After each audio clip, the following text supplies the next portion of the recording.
You're listening live to Rightside Radio with Phil Williams. It's hard to go wrong when you're on the right side. Rightside Radio. Solid, conservative, and just plain right.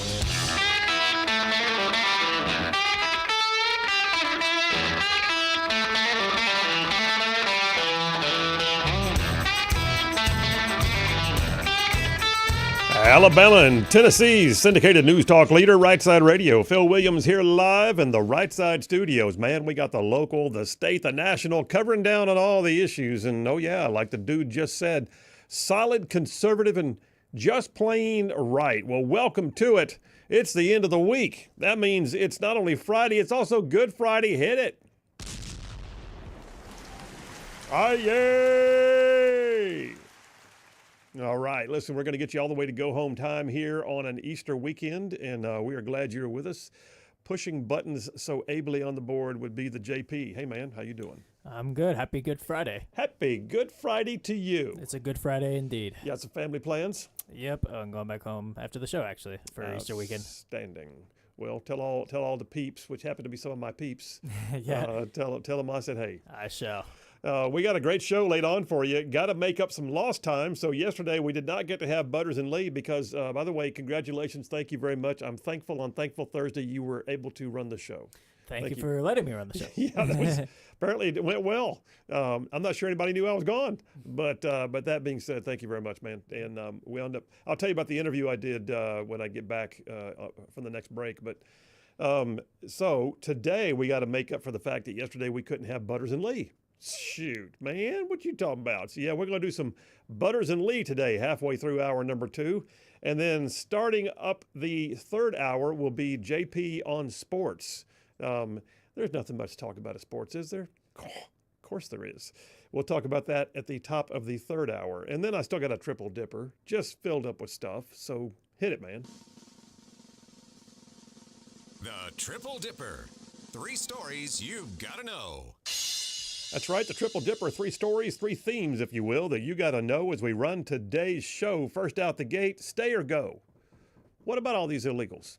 Do they stay? Do they go? What about the ones that are here on this visa, this plan, that Biden opportunity? What do they do? Do they stay or go? What do y'all want to do?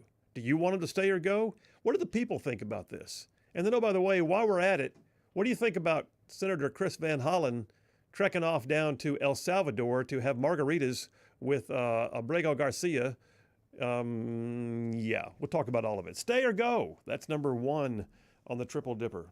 Number 2, I'm just calling it Simplify. Just simplify, man.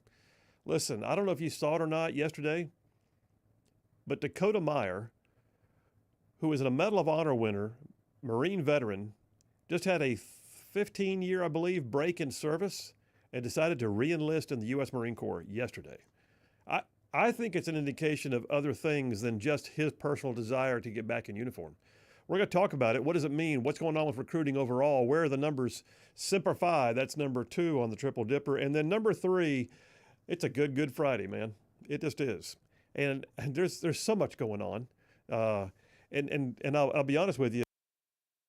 And I'll be honest with you, the thing that we're going to end the show on today, to me, is one of the most encouraging things that's happened in a long time, and that's the fact that the President of the United States is literally leading on matters of faith. All right, that's the Triple Dipper for the day. Let me just go ahead and jump on into the Right Side Way opening monologue, and I will just tell you that the monologue daily brought to you by Attorney Stan McDonald, who I happen to know personally is also a man of faith, and so there's that. But Attorney Stan McDonald, a partner at the law firm of Wilmer & Lee, 30-year veteran in practice of law, daily sponsor of the Right Side Way monologue, and I'll tell you more about him here in just a few minutes. All right, so today is Good Friday. It is. Today is Good Friday, the opening of the Easter weekend, the celebration of those who believe that Jesus is Lord, and that we have a moment in time that we can actually pin our salvation to. I mean, that in itself is a remarkable thing if you think about it. On one moment in time, you can assign a date to when you know your whole life changed. That's the personal experience. But then Christians also, the world over, aside from their own personal experience, they have a date and time that they can see the faith fires being lit in history. Easter, we call it. We got a date on the calendar that we celebrate as the amazing event that launches our faith, the resurrection of Jesus Christ.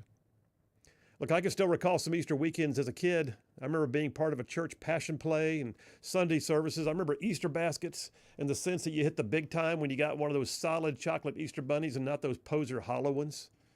I know for a fact when I was 4 years old, we were stationed at Fort Riley, Kansas. I woke up in the middle of the night, crept to my bedroom door because I thought I could hear something, and I looked down the hall, and I swear I saw the Easter bunny. I'm pretty sure I did. I know I had to have. It was him. And then suddenly realized I might scare him away, so I rushed back to bed. I can still remember that, 4 years old. As time went on, I had kids of my own. I got to participate in some of that from the grown-up side, and because my wife has the gift of making any day special, Easter was no exception. In fact, it was more special than usual. Despite the fact that our children are now grown, the annual traditions surrounding Easter still remain. Everybody gets an Easter basket because Charlene sees to it. In our house, the coloring of Easter eggs is still very much alive. We love to do that. And now that we have grandkids, the memories have hit a new pitch. And it's just good. I was down at Fort Benning, Georgia last weekend, watching my grandchildren do the Commander's Easter egg hunt. And it's just cool. So yeah, every year too, we also laugh at some of the same Easter memories, including the preschool Easter egg hunt at which my son Josh became an avowed conservative. Let me tell you a couple of stories about this Good Friday that'll warm your heart just a little bit. Well, the first one I just kind of mentioned, it goes like this. So my son Josh, true story here, my son Josh was 4. He's 35 now. He was 4. He already had a competitive streak. He came by it naturally. An Easter party was planned for his preschool class with an Easter egg hunt as the main event. And Josh was excited. He planned to scoop up as many as he could. And when the time came, my little man was off and running. He was a blur of activity, man, as he literally ran himself into a sweat, filling up his basket. And while the other kids were moving around at a leisurely pace, Josh got more and more excited as the fruit of his labors began to fill up his basket to the point that he was literally having to cradle it in both arms to keep all the eggs from falling out.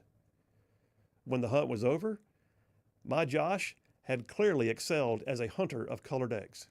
He blew the other kids out of the water. Clear winner. All the baskets were lined up side by side. The children went inside for a party. And when it was over, Josh came out to find that his hard-won reward, due to some well-meaning adult, had resulted in a redistribution of the eggs, which was necessary, they felt, to keep some of the other children from feeling bad. Basically, most of his eggs had been redistributed to other children. His basket now held no more than anybody else's. It was a classic case of redistribution of wealth in the microcosm of kindergarten world. In my own son's words, at that moment, a conservative was born. And we still laugh about it today. Yeah, we laugh about that. We laugh about other things too. Like there's another story that really captures more the true meaning of Easter. This one happens to have also been my son being the central character. He was maybe 3 this time.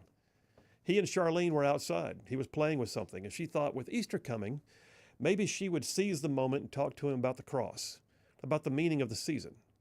So she got his attention, and she picked up 2 sticks and a piece of fresh green pine straw that was laying on the ground. And she began to tell my son at 3 years old how important it was to understand that Jesus loves him no matter what, and that we may have Easter eggs and candy, but those were just happy things that we used to remind us about Jesus going to the cross. And she told him the cross was a scary thing, but that Jesus was brave because he was God's son, and that he went to the cross because he loves us so much. Well, all while she's telling this, she's taking the Easter story, telling the Easter story, she was taking the 2 sticks and the pine straw, and she was using the pine straw to sort of bind the sticks together into a cross. And she showed him that. And she told him how that cross didn't stop Jesus. And 3 days later, he came back because he was so strong and so brave, and that we can all know God personally now because of it. So the whole time she's telling this story, our little guy, he's watching the 2 sticks being made into a cross as a visual. And then she said she saw the light go on in his eyes. And he was looking at the cross in her hands, and he reached out slowly to take it from her. And she thought to herself, oh my goodness, he understands. She was feeling pretty solid about it. Already a great mom, but now she's hitting next level, right? She's got the gospel in a way that a 3-year-old can understand it. And Josh, he took that little stick cross, and he stared at it for a minute as if he was thinking it all through. And then he turned it sideways in his hand, held it like a pistol, and yelled, pow, pow, pow, pow. Definitely my son. Definitely my boy. We still laugh at that one. And in case you're wondering, yes, my boy has grown up to be a gun-toting Christian conservative. Just too funny. But I got to say, man, those memories and many more, memories that also involve my beautiful daughter and the new ones that involve my awesome grandkids, they only happen intentionally. And by that, I mean they were part of intentional efforts at doing things that would then become the memories worth keeping. So before I go much further, let me make note that I know that not everyone listening right now believes exactly the same way I do. You may struggle with the idea of a living God who loves you no matter what. But I want to make a point that the fact that I say so is not the only say so out there. Josh McDowell wrote a book years ago. It was called Evidence That Demands a Verdict. And the whole thing was a study about the actual evidence of the Bible being accurate. Josh McDowell's book, it laid out all the archaeological evidence. It laid out historical records outside of the Bible. It laid out the fulfillment of biblical prophecies, things the Bible said that came true, the uniqueness of the Bible itself. And then after laying it all out, McDowell just stepped back like an attorney in court, rested his case, and then he lets you and I, as the jury, decide what the verdict ought to be. That's why it's called Evidence That Demands a Verdict. So you got to ask yourself then, if history tells me that Jesus really did walk around on this earth, if history and scholars agree that this guy named Jesus actually lived and breathed and talked to people and disrupted the social order of his day like he did, then what do I believe about him? And I will tell you, in my opinion, you only have three choices. Jesus was real, so therefore he was either a liar, or he was a lunatic, or he was who he said he was. Me personally, I choose to believe that Jesus was who he said he was, the Son of God. And you know, there's very few days in the year when the effort to mark a day and time can have more significance than those that surround the Easter weekend. But I want to encourage you guys. I want to encourage you to make those memories that, like I was talking about earlier, and make them intentionally. Take a second and decide what you believe. Was this man really God? Was he a liar? Or was he just a crazy man? Or was he exactly who he said he was? The Son of God came to change the whole world by giving his life to overcome our death. That's what I believe. And listen, it doesn't matter where you are or what your station in life happens to be. Celebrations this weekend, they don't have to be a big gala deal with fancy clothes and big meals. If that's not your shtick, or if you don't have those things, listen, a giant Easter basket is cool, but a kid's also going to remember just a simple pack of Easter M&Ms from a neighbor or a family member. Where you are in life does not matter. If God is universal, then so is the marking of the time around the sacrifice and the resurrection of his Son, and so is his desire just to be with you. Be less about the pomp and circumstance if that's what bothers you, and more about just making the memories of celebrating the weekend and deciding what you think about this guy who really did live. I have distinct memories of celebrating Easter in the middle of a war zone on a fob in Baghdad. And again, of celebrating for a few minutes with just a few guys on my team in a remote corner in Afghanistan. So where you are and what you've got makes no never mind to him. What matters is the moment of celebration. The moment when you pause and you shut out the world and you realize that you are actually loved no matter what, and that God proved it by giving up his best, his Son. And that's huge. Y'all, he gave up his Son. Let me tell you, I love this audience, I do, but I wouldn't give my boy for any one of you. But God did. So I'm going to encourage you with this as well. If you are able to be in church this weekend, I encourage you to do so. If you don't have just the right clothes, then find a church where it doesn't matter. Gather up with some folks, make an intentional effort to spend time acknowledging that this day, this Easter day we call it, over 2,000 years ago, literally changed the history of the world. And that all recorded time is called BC and AD, marked by that particular day. Make some memories. And my hope is it will be as real to you as it is to my family. So may you have a Good Friday and a happy Easter. He is risen. And that's a wrap for the Rightside Way. There it is. Actual memories. And it's a Good Friday. Run with it. Have a great weekend. Phil Williams, Rightside Radio. Y'all stay tuned. We'll be right back.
And we are back. Phil Williams, Rightside Radio, solid, conservative, and just plain right. Just covering down on some major ground with truth. That's where we are, truth. I got a bunch of text messages. I'll be getting to those in a moment. Text lines are open, 833-687-4448. That's 833-68-RIGHT. Had a few of y'all telling us that the sound coming out of WVNN's station in Huntsville, and I don't know if you're on radio or if you're on their app, that it was a bit of distortion. So let us know if you're on if you're hearing us fine, and if it's on the app or the radio that you're hearing it. I got to tell you, Attorney Stan McDonald, so I mentioned a minute ago, I know Stan personally. He's also a man of faith, and I know what he's doing this Easter weekend. But yeah, Attorney Stan McDonald, he is a partner at the law firm of Wilmer & Lee. He's a 30-year veteran in the practice of law. And you guys, listen, and not only is he a daily sponsor of our Right Side Way monologue, but he's been out there sponsoring, fighting for the conservative policies and politics that right side ruffians care about for like decades. Stan McDonald, listen, I know him. I believe it when I say it, that he can represent you in any state, local, or federal court. He's done thousands of real estate transactions over the years for his clients. I like to say when Stan McDonald's on your side, that you will have no greater friend. And oh, by the way, your adversaries would have no greater foe. So all that to say, yes, Stan McDonald. I'm going to tell you how to reach him. Here's his phone number. You ready? Stan McDonald, law firm Wilmer & Lee. It's 256-479-3020. That's Stan McDonald, 256-479-3020. Tell him you heard about it on Right Side Radio. Oh, yeah, the thing. No representation made the quality of legal service be informed as greater than the quality of legal service before the lawyers. Brother, come on. I'll give you like a 9-2 on that one as well. You're in the nines consistently. I just, listen, it's just like gotten to be a groove. A groove. All right, so some of y'all are, by the way, I don't know what's going on, but like TL from Huntsville says WVNM or AM radio sounds fine. Somebody else, okay, that's AM, that's 770 AM, so that means 92.5 FM. Nope. There's somebody else saying WVNN has static on the FM, but AM 770 is clear. Okay, there's that. Bobby from Huntsville says radio, but wasn't happening during the commercial. Well, that figures. You know what? The enemy doesn't want the gospel out there, does he? We got another one saying it's happening during commercials as well. Okay. So. It's all over the board. Hey, how about our WVNN station get its act together out there? That'd be awesome. Meanwhile, Chattanooga and Auburn are having a great day. Jeremy from Madison saying all sounds good. Larry from Decatur said, I think the problem at WVNN, one of their ads during the break was doing the same thing. Okay, good Lord. Thanks, Kim from Danville, same stuff. Thomas from Athens. Let's talk about something else. Says, Colonel Fantastic Monologue, please repeat the name and author of that book. May God bless the entire Right Side team and all those ruffians out there, because we are some of those neighbors which we know you love, as Jesus told you and us. I trust in Jesus. Thank you, Thomas. And when I get back from the break, I will tell you about that book. Phil Williams, Right Side Radio. We'll be right back.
Hey, all you Rightside ruffians out there, you are listening to Rightside Radio, solid conservative, just plain right.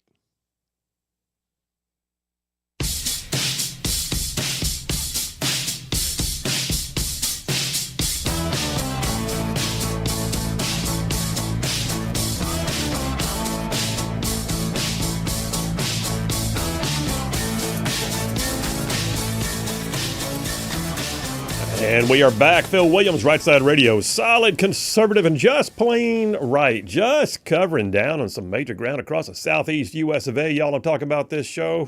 Goes from Huntsville back on over to Chattanooga. I'm talking about from Tuscaloosa back on over to Gadsden. I mean all the way down to that loveliest little village on the plains we call Auburn. And yes, straight across the border to what we now also recall Fort Benning, Georgia. And then there's big old patches of North Georgia and Mississippi all thrown in just for good measure. All right, so some of y'all are telling us that there's a little bit of crackling and stuff. We got the station on alert right now at WVNN up in Huntsville.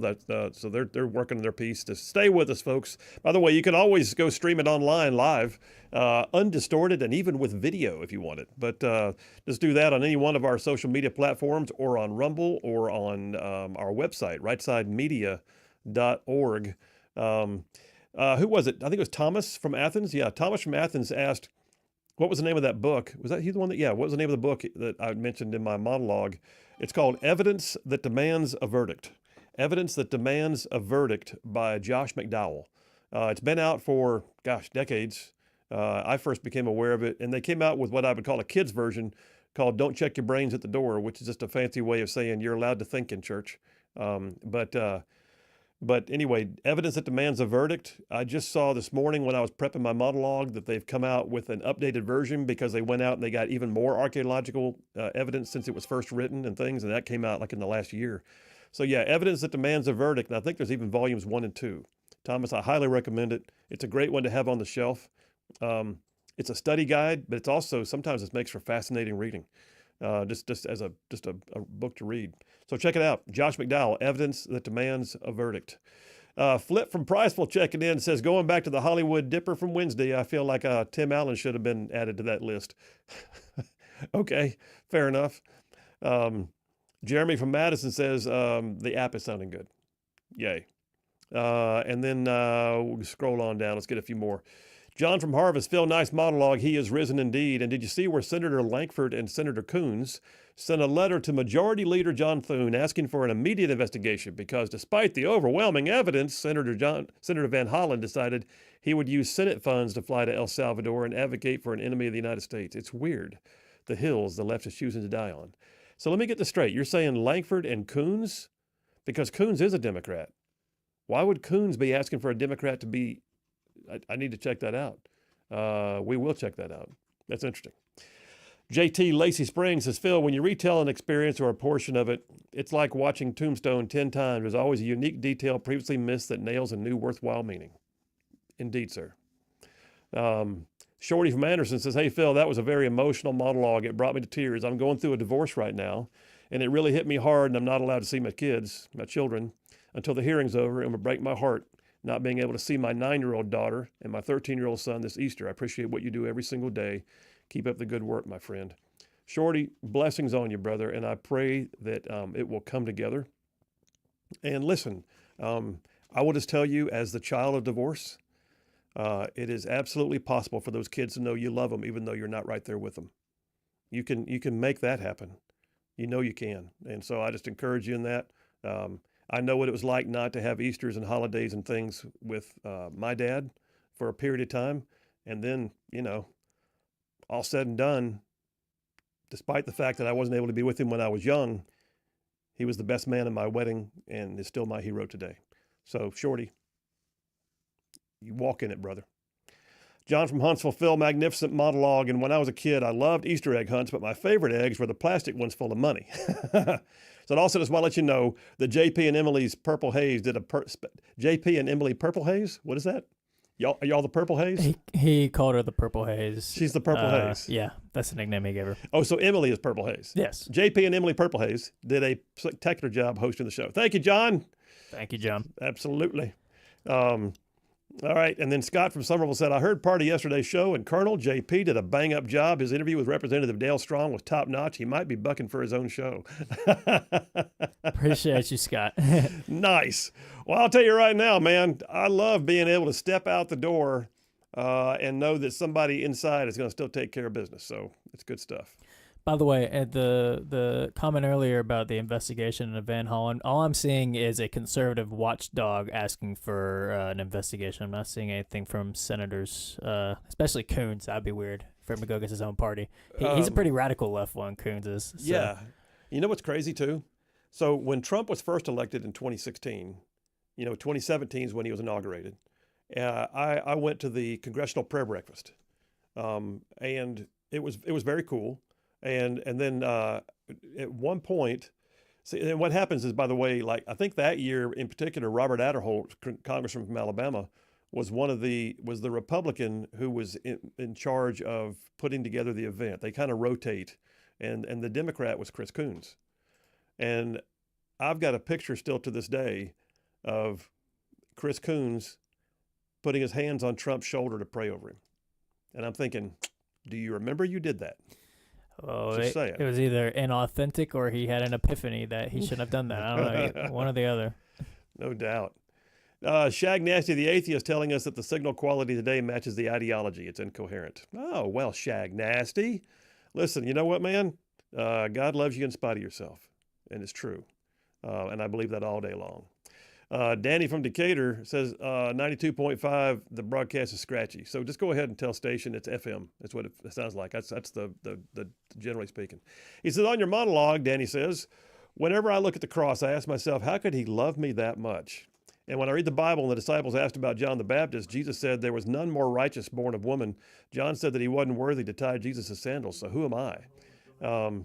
Well, you know what, though? You fall into good company. You do. It's just, I mean, there's all of us can say that. Thank you, Danny. John from Harvest said, sorry, I misread that story. The letter was sent to those three senators. That's what I was about to say. I bet what had happened was it was sent to Chris Coons, Lankford, and then John Thune. That makes more sense. It does. Yeah. What else we got? Last thing we got. That's not applicable, so I'll come back to it. All right. Listen, we got plenty of stuff on tap. We're going to be talking today about a variety of things, like always, but I try to run the gamut. But the first one I'm going to talk about is the stay or go. And I hope y'all saw, and I look at this and think, is this the hill to die on? Is this the one that they really want to hang their hat on?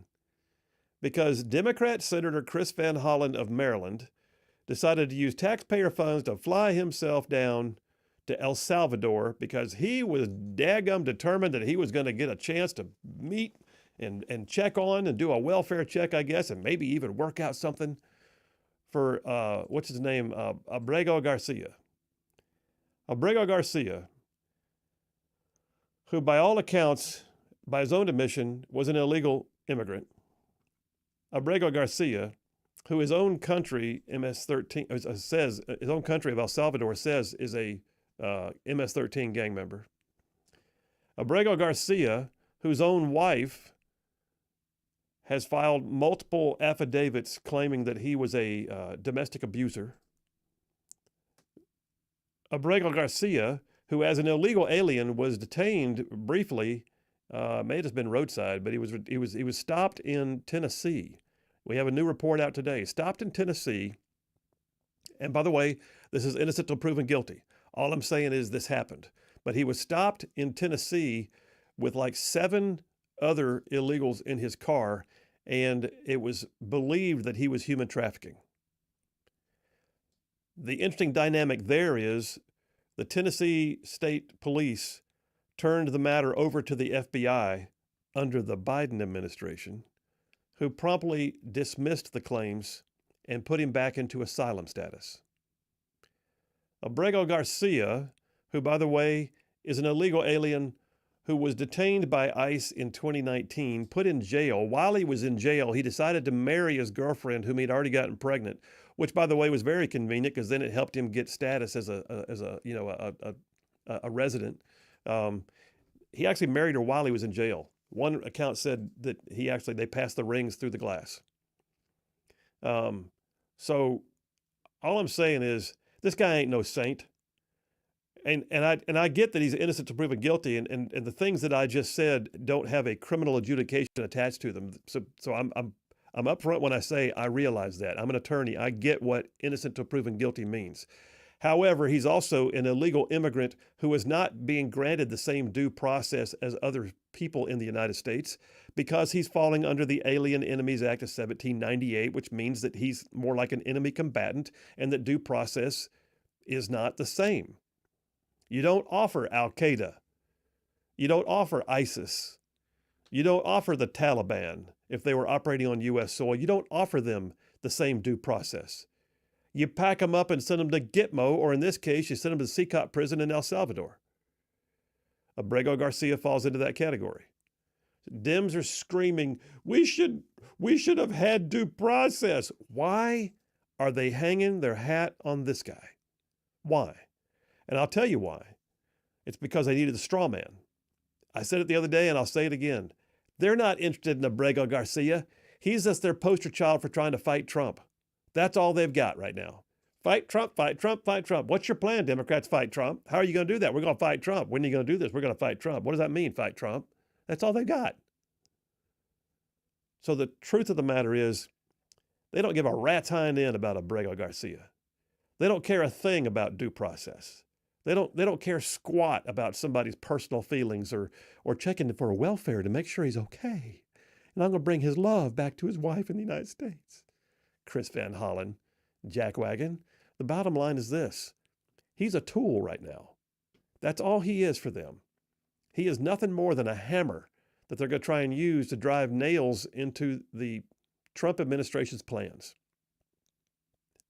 And it's failing because every time they open their mouths or commit some act on his behalf, the next story comes out that sort of unravels the sainthood they've tried to knight him with.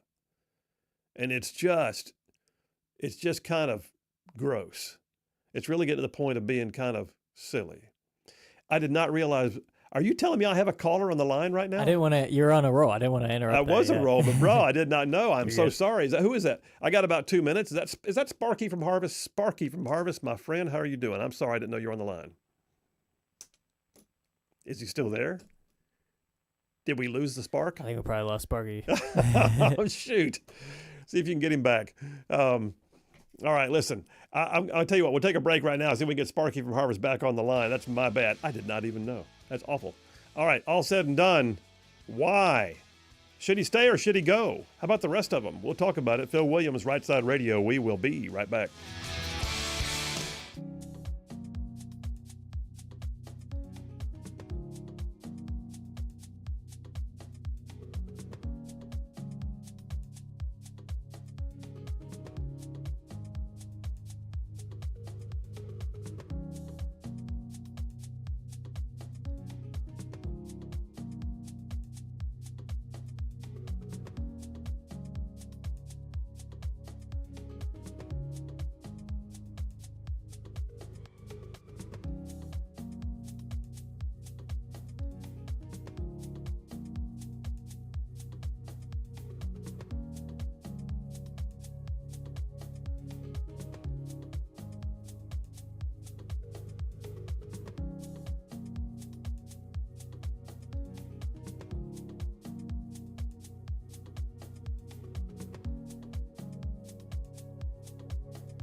And we are back. Phil Williams, Rightside Radio. Solid, conservative, and just plain right. Making common sense like a superpower. We got a brand new texter from Chattanooga. Is Emmon, I believe, from Chattanooga, says, talking about Shorty's text earlier. So, Shorty, I'm right there with you, not being able to see my kids on Easter. They were taken on Christmas Eve, and I haven't been able to see them since we have the hearing coming up. It's all over money. He said, I feel you, brother. We got to stay strong in Christ. Blessings on you, Ammon, and thanks for joining the text lines, man. Thanks for sharing the word with Shorty. Let me go to the phones. This is not Sparky from Harvest this time. We got Daryl from Tony on the line. Hey, Daryl, how you doing, buddy? Hey, Colonel. Hey, it's always good to talk to you. Semper Fi. Absolutely. Semper Fi to you. Thank you. Yeah, in regards to discussion about Garcia and that senator, make no mistake, Garcia is going to use that senator as a tool as well. So they're going to use each other. And that's pretty much what it's all about. Another thing, I don't know if I have a lot of confidence in what's going on, but I do know one thing. I got a confidence in Christ, and I know that, as Paul told us, we keep our eye on the mark and we run that race and we finish it strong. So, lastly, I want to ask you. I don't get to listen much. I haven't heard Jeff in a long time from Indiana. I hope he's doing okay. He's doing good. He calls in virtually every day, probably in the third hour. He usually calls in towards the end of the third hour. Yeah, I work on the Arsenal, so I don't get to hear all the shows. So I'm off a little bit early today, so I got to hear it all. Yeah, this, we know what the Bible tells us about the author of confusion. Yeah. So that's, you just keep your mind focused there, and we know that that's where it comes from, and we know that Christ is King. Absolutely. Perfect. Daryl, thank you, man. Blessings on your Easter. Have a great weekend. Thank you. You too. Happy Resurrection. Thank you, too. Kim from Athens texted in and says, Blessed Good Friday. Love the monologue. Kick out the illegals. Christ is risen. And then she ends it with amen. I love my ruffians, man.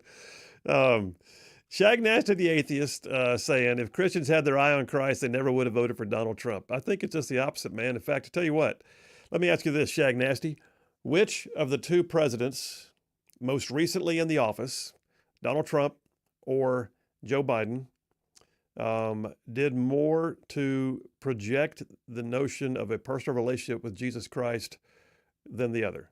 And not that we should compare. I mean, one man's faith shouldn't have to be compared to the other. But as long as you're calling it out, I'll just tell you that in a little while, I'm going to play a clip of President Trump literally talking about the resurrection of Jesus Christ and saying that Jesus is Lord, which is a key, and talking about his own personal faith. And then at the same time, you have to remember that last year on Easter, it was declared the Transgender Day of Visibility by Joe Biden. And I look at that and think, there's a bit of a difference between the two. So, Shag Nasty, come back to the light. Is Sparky on the line now? You got him? Cool. Sparky from Harvest. Hey, brother, how you doing? Great. JP, you happy Good Friday to you, and a happy Easter weekend to the family. I loved your monologue on Easter. I got a little tear in my eye, I'll be honest. Well, I appreciate it. Yeah, Biden last year doing the Gay Transgender Wonderfulness Celebration Day on Easter, the combination of cluelessness and maliciousness, to me, is what is so staggering. Anyway, the handlers who made that mistake or made that judgment. But this clown who went down to El Salvador, talk about living in a bubble and not having a single clue and being on the wrong side of history.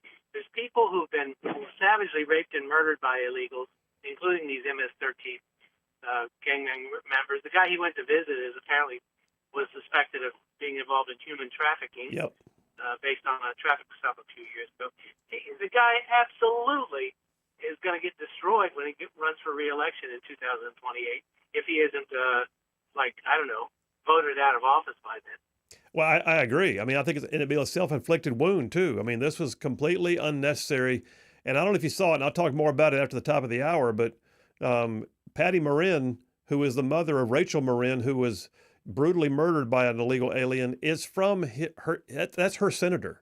And she came to the White House the other day and spoke and said he never once called to even offer condolences, and yet he's going to fly down to El Salvador to try and elicit the release of an illegal who's a criminal. It's unbelievable. It's galling. It's ridiculous. It's so tone deaf. And when the voters spoke as loudly as we did last November, and then you see how popular the deportations are, you just can't imagine that the guy's got 3 brain cells to rub together, that he would, like you said, die on that hill or fall on his sword over this particular gangbanger. I mean, a violent gangbanger. Unbelievable. Yeah. Unbelievable. Unbelievable. Hey, have a great Easter weekend. He is risen. He is risen indeed. Thank you so much, man. Appreciate you, Spark. Yeah, I think I cannot help but think that Senator Chris Van Hollen has some buyer's remorse. Part of me thinks that he thought this would be easier than it was. Like maybe he's one of those who had an overinflated view of his own ability to, project power on the world stage. I'm a U.S. Senator. Don't you know who I am? He showed up down there and it didn't go well. At that point, he could come home and be the laughingstock or try and stay there and gut it out and see what he can get done. And I'm pretty sure the photo op, which I'll tell you about in a minute, maybe didn't go the way he thought it was going to go. Maybe it's not being used the way he thought it'd be used. I'll tell you what happened with the White House on that same issue. Phil Williams, Rightside Radio. Y'all stay tuned. We'll be right back.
You're listening live to Rightside Radio with Phil Williams. It's hard to go wrong when you're on the right side. Rightside Radio. Solid, conservative, and just plain right.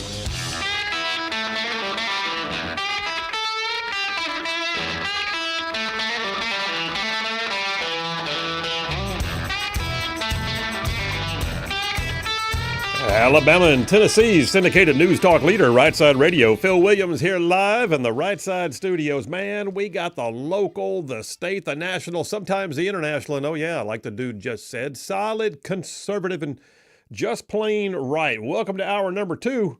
Hour number two on a Friday. We're going to get you all the way to go home time. Don't forget, coming up bottom of this hour at halfway point, we'll have another round of Butters and Lee. So, yeah, that's coming up here in about 30 minutes.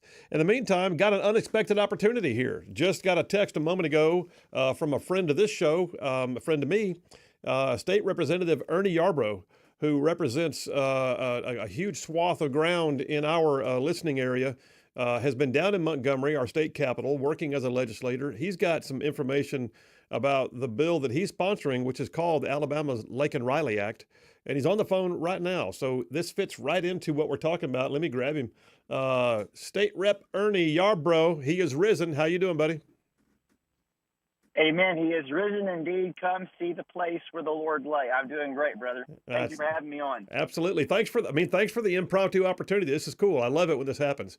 So, all right, listen, we're in the middle of talking about my dipper is called Stay or Go. I mean, how do people feel about this? Well, you've got your thoughts and feelings on it, I know, because you're sponsoring the Lake and Riley Act. You might want to just back up and remind people how the Lake and Riley Act works and tell us where it is legislatively right now. Sure, yeah. Actually, yesterday was an amazing day. Actually, Senator Katie Britt was on the floor of the House yesterday for the young lady Lulu Gribben, who lost her leg and part of her arm for the legislation for the shark alert system. And that was all incredible, and actually was cool because that same day, yesterday, the Lake and Riley Act, actually that I carry, I was able to defend it on the floor, and it passed overwhelmingly out of the House, which is very exciting. Outstanding. So we're like, can I have some applause for that? Hang on a second, Ernie. We got to applaud that. That's good. That's big stuff. Lake and Riley Act has passed the House. All right, go ahead. Yes, thank you, brother. Appreciate that. Yeah, it's been 2 years of hard work, a lot of help from a lot of people. Shout out to Speaker Ledbetter and House Majority Scott Stagen, for the leader, for encouraging it, pushing it, supporting it. Scott encouraging me when I was discouraged or frustrated, and then lots of people who helped along the way. But what it does, obviously Lake and Riley, all know she was the lady who lost her life, a nursing student in Georgia. And so what this bill now does is it heads to the Senate, where Senator Sam Gavan will be carrying it in the Senate. I was super thrilled. He was delighted to carry it. He's a fine senator and a good conservative man. So I was very excited about that. But in a nutshell, what the bill basically says is that, hey, the Lake and Riley Act on the federal level strengthens the federal obligations and federal responsibilities that they're going to step in and do their job. And so that's top down. So the Lake and Riley Act at the state level, bottom up, says, hey, well, why not go ahead and let state and local law enforcement enter into an MOU, a memorandum of understanding with the federal government, and we'll work this thing from the bottom up together, right? And in such a way that the grassroots law enforcement gets to help. Now, there's some common sense protections in there, both for reporting, so that the people know what's going on in their local counties and local police, and know the numbers and the protection, the work is being done.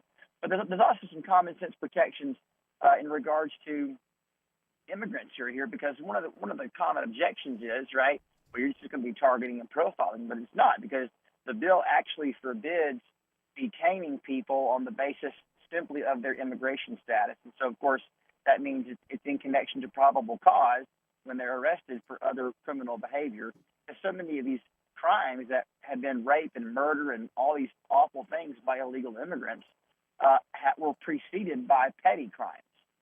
So I think it's just really important that we from the grassroots bottom up, we engage our local law enforcement to insert sanity and the defense of our communities as the priority in our communities. And so I'm super excited because I think it's going to help correct this issue really quickly, while at the same time acknowledging we need legal immigration. We need seasonal workers. Like those two things are not, they're not opposites, right? They can coexist together. Yeah, they're not But mutually I have exclusive. walls and they're not. But I have walls and doors and locks on my house.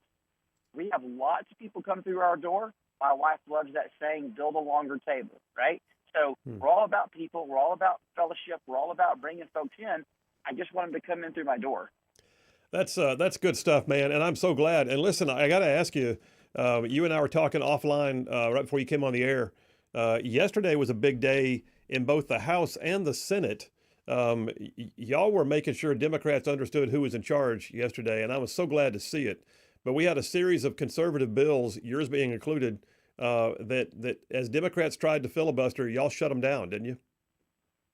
Yeah, it was amazing. I've never been more proud to be a member of the Alabama legislature than yesterday, to be honest. In the Senate, they clotured 5-6 bills, passing the porn filter and just all kinds of great common sense legislation. We had bills like we're not going to be doing drag shows where kids are, where boys and girls are going to use their biological bathrooms. We're not having DEI and gender ideology taught in our schools, K through 12. Gulf of America, Lake and Raleigh Act, 10 Commandments in school, chaplains as resources for schools. It was incredible. I would like to say, from my knowledge of politics, the House and Senate, it was the most conservative day in the history of politics in Alabama since I've been paying attention to it. It was amazing. Well, that's huge, dude. And listen, thank you so much for calling in and giving us the update on it. But keep us posted on the Lake and Riley Act. We'll check in with Senator Gavan, since he's carrying the Senate side of it. But that's a fight worth having, and I really appreciate the work you've done on it. Well, thank you for your support. You guys play a huge part, and keep sounding the trumpet and spreading the word, brother. All right, we'll do it, man. Have a great weekend. Blessings on you. You too, brother. Happy Easter. Yeah, you too. That's just good. And by the way, I love the fact that we have a show that legislators are listening to, and they call in because they hear something. I mean, it happens all the time. By the way, you don't know how many times I get text messages, "Hey Phil, this thing or the other," and I'm able to jump in there with some new information. That's just nothing but good. Hey, so maybe let me jump back. So, by the way, that's your state level activity on the should they stay or should they go thing. That's basically the state of Alabama working through the legislative process to get a bill before the governor for her to sign that says, hey, you know what? We care too, not just the federal level, but in Alabama, we're gonna codify the ability of state and local law enforcement to engage the process with the feds, so that we can go not just waiting for it to come from the top down, but from the bottom up, we can push illegal immigration enforcement. And by the way, I want to remind you guys, we did this back in 2012, I think it was. Well, anyway, back when I first got elected, early on in my first term, we, as a conservative body of the very first Republicans ever to have a majority in the state house in 136 straight years, we did a comprehensive illegal immigration bill, and I would like to say we were ahead of our time, because it didn't have the same.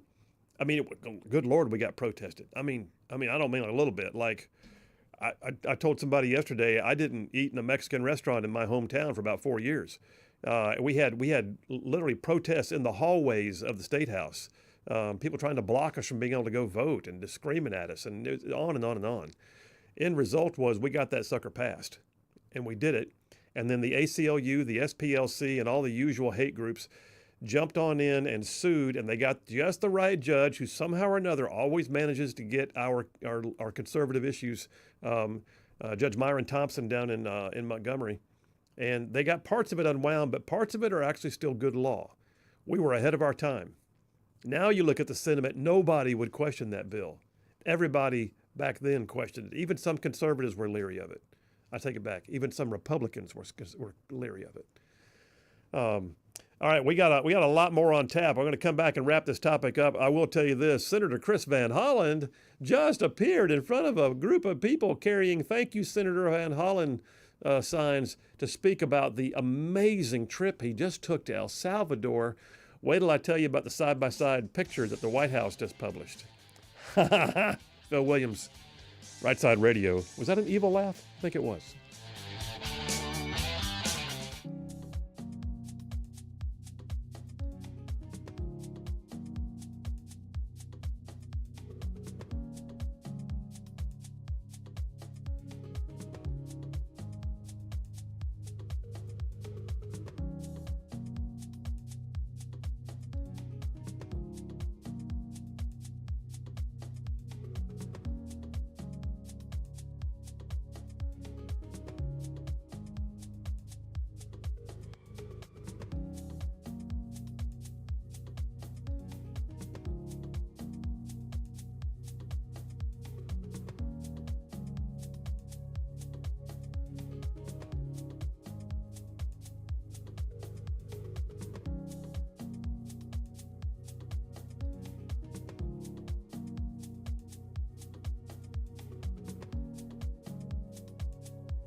And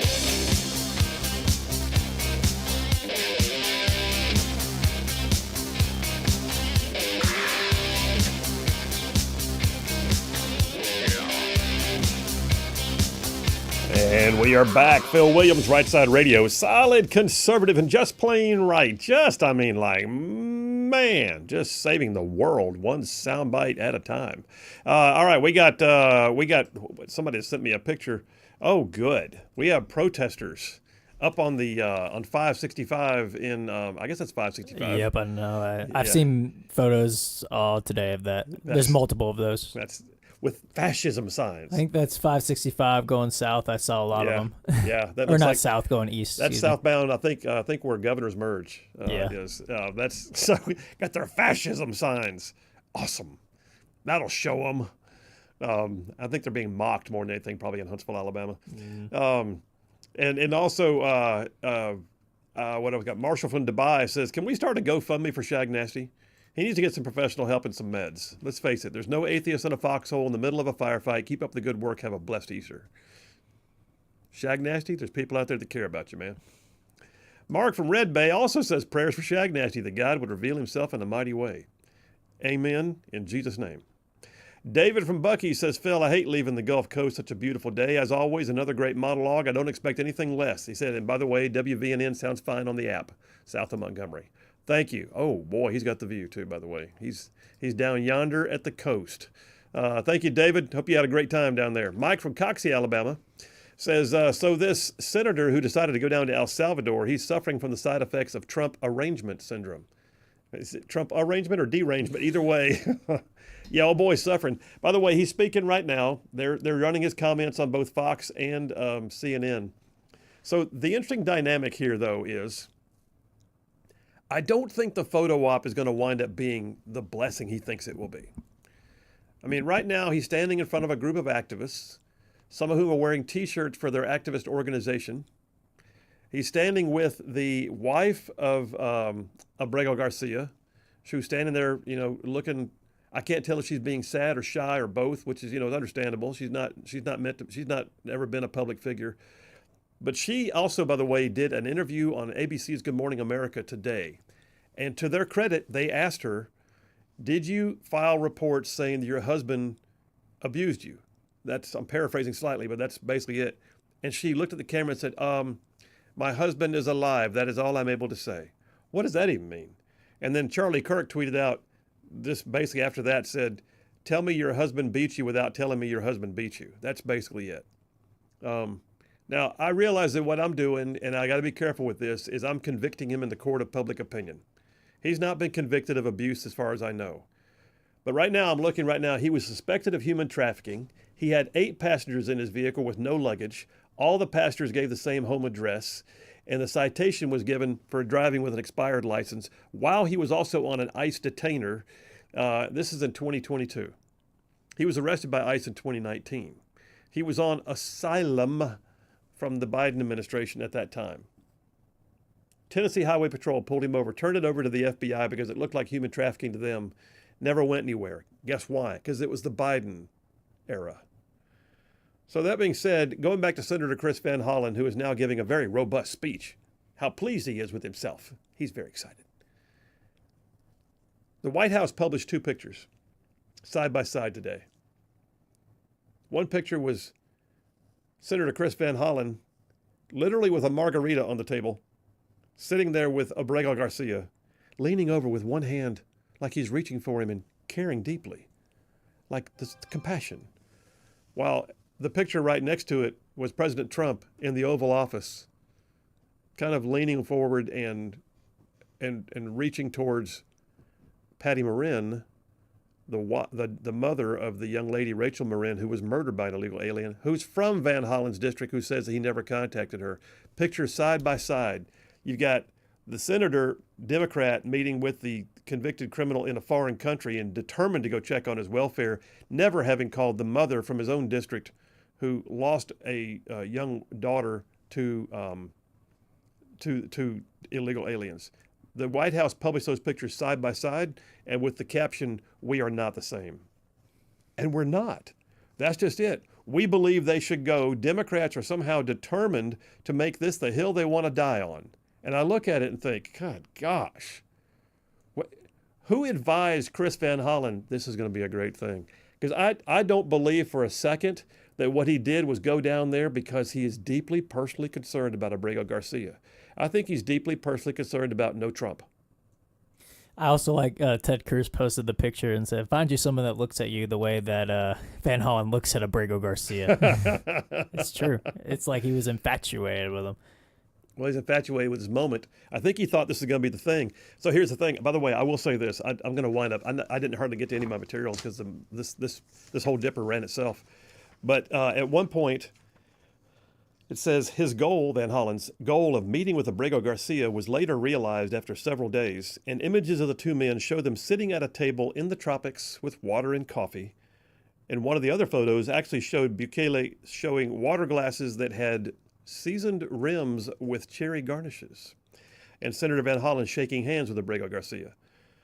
And then President Bukele himself tweets out, Kilmar Abrego Garcia, miraculously risen from the death camps and torture, now sipping margaritas with Senator Van Hollen in the tropical paradise of El Salvador. That's the president of El Salvador trolling him hard. Yeah. And by the way, the White House and the president of El Salvador have both said he's not coming back. They're not planning on sending him back. And even if he did, what is it they think is going to happen? He's going to wind up coming back to do what? Have a quick hearing and be sent right back. So I don't see this going anywhere. What I think is going to wind up happening is Chris Van Hollen is going to wind up being embarrassed when someone dares to ask him, hey, were you really sipping margaritas at the table with the dude? And he's going to try and say, no, I wasn't. Well, what's that in the picture right there? You got you a fancy drink on the table. Were you having a big time? What was going on? Had you a liquid lunch? What's happening? By the way, in the picture of them standing together, you could tell he had MS-13 tattoos on his fingers. So so much for him not being a MS-13 member. Yeah. In fact, I think Caroline Levitt also said that when he was arrested, he had a sweatshirt on with imagery that is known MS-13 imagery of the hear no evil, see no evil, speak no evil monkeys. So all said and done, I mean, I don't know, man. I mean, listen, if the guy is innocent, I hate it for him. But it does not appear to be. It does not appear to be at all. And by his own admission, he is an El Salvadoran citizen who is here illegally, and he was just deported. And I do not think for a second that we're going to get him back. I don't think the majority of America wants him back. I think the majority of America is like, well, by God, I'm glad somebody finally did that because he sat here for 10 years with nobody doing boo about it while he's driving around doing things like, I don't know, human trafficking in Tennessee. All right, coming up next, Butters and Lee. We'll change the topic and hit it with some friends. Y'all stay tuned. We'll be right back.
Hey, all you Rightside ruffians out there, you are listening to Rightside Radio, solid conservative, just plain right.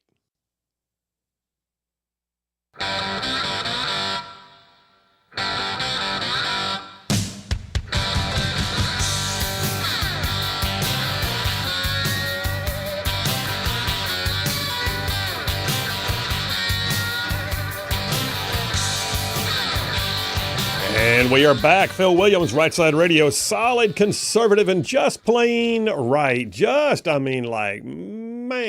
covering down on some major ground across the southeast U.S. of A. Y'all, I'm talking about this show. Goes from Huntsville back over to Chattanooga. I'm talking about from Tuscaloosa back over to Gadsden. I mean, down to that lovely little village on the plains we call Auburn, straight across the border, what we now recall Fort Benning. And then just big old patches of North Georgia, Mississippi thrown in too for good measure. I am going right now to a segment that we didn't get to do yesterday because I was out, and we're doing it today. Man, I love it when we bring in friends who got opinions, and they got opinions. So let me just call the roll right now. Just coming in with his silky smooth voice and his knowledge of all things digital, Butters, are you there? I am here indeed, sir. You are indeed. Thank you very much. Stand at ease. All right. And then turning northward, our friend from the Rocket City, the diva of opinionation, Lee from Huntsville. Are you there? I am here. Ooh, I pronounce it. Hit me some whoop-whoops. All right, Butters and Lee, you know the deal. I ask questions, y'all give me answers, and then we flip the script, and y'all just ask me any question in the world, and I just do the best I can. So let me just go ahead and jump on the first question. Senator Chris Van Hollen, we've been talking about this, so I'm going to go with this one first. Senator Chris Van Hollen, Democrat from Maryland, he flew to El Salvador to meet with deported illegal immigrant gang member Abrego Garcia. Was this the photo op the Democrats needed? And did it accomplish what they wanted? Lee, you first. I think that he made a career-ending mistake in what he did. Do you really? And I will tell you, yeah, I really do, and I'll tell you why. This fool flew to another country to try to retrieve a person who came to our country illegally in order to take him back to our country, which he entered illegally. Yeah.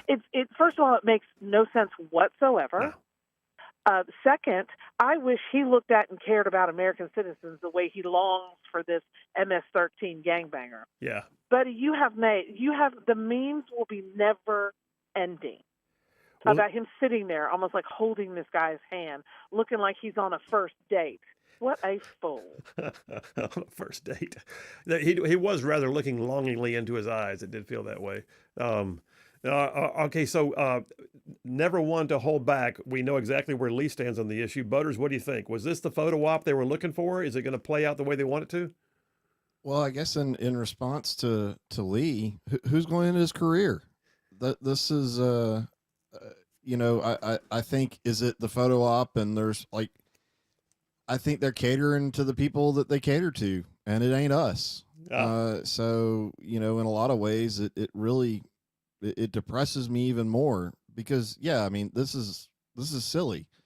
I mean, it's so blatant and ridiculous, but somebody seems to be eating it up. Now, I suppose, hopefully, there'll be enough people in Maryland to eventually actually put this guy out of a job, but we can get all mad and upset if we want to, but I don't think he cares one bit about what we think.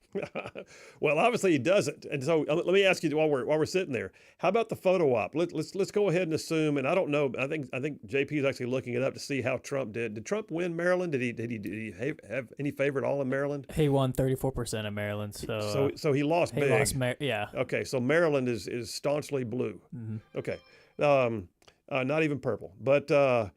All right. So that being said, it's just not that. I think people aren't gonna. I think he wrongly thinks that just because they staunchly won Maryland, that this is going to have a profound effect on people are going to be like, oh look, he really cares. I don't think that that's going to be the response from a majority of people. I don't.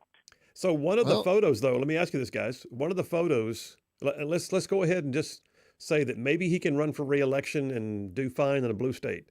but one of the photos appeared to have him with an empty margarita glass on the table. Does that backfire on him? Does it look far too frivolous or fun for that? You first, Butters.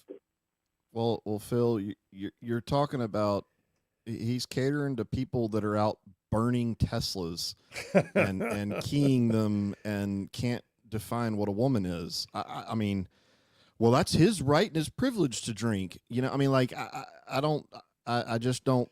It kind of scares me that we're just deviating more and more and more.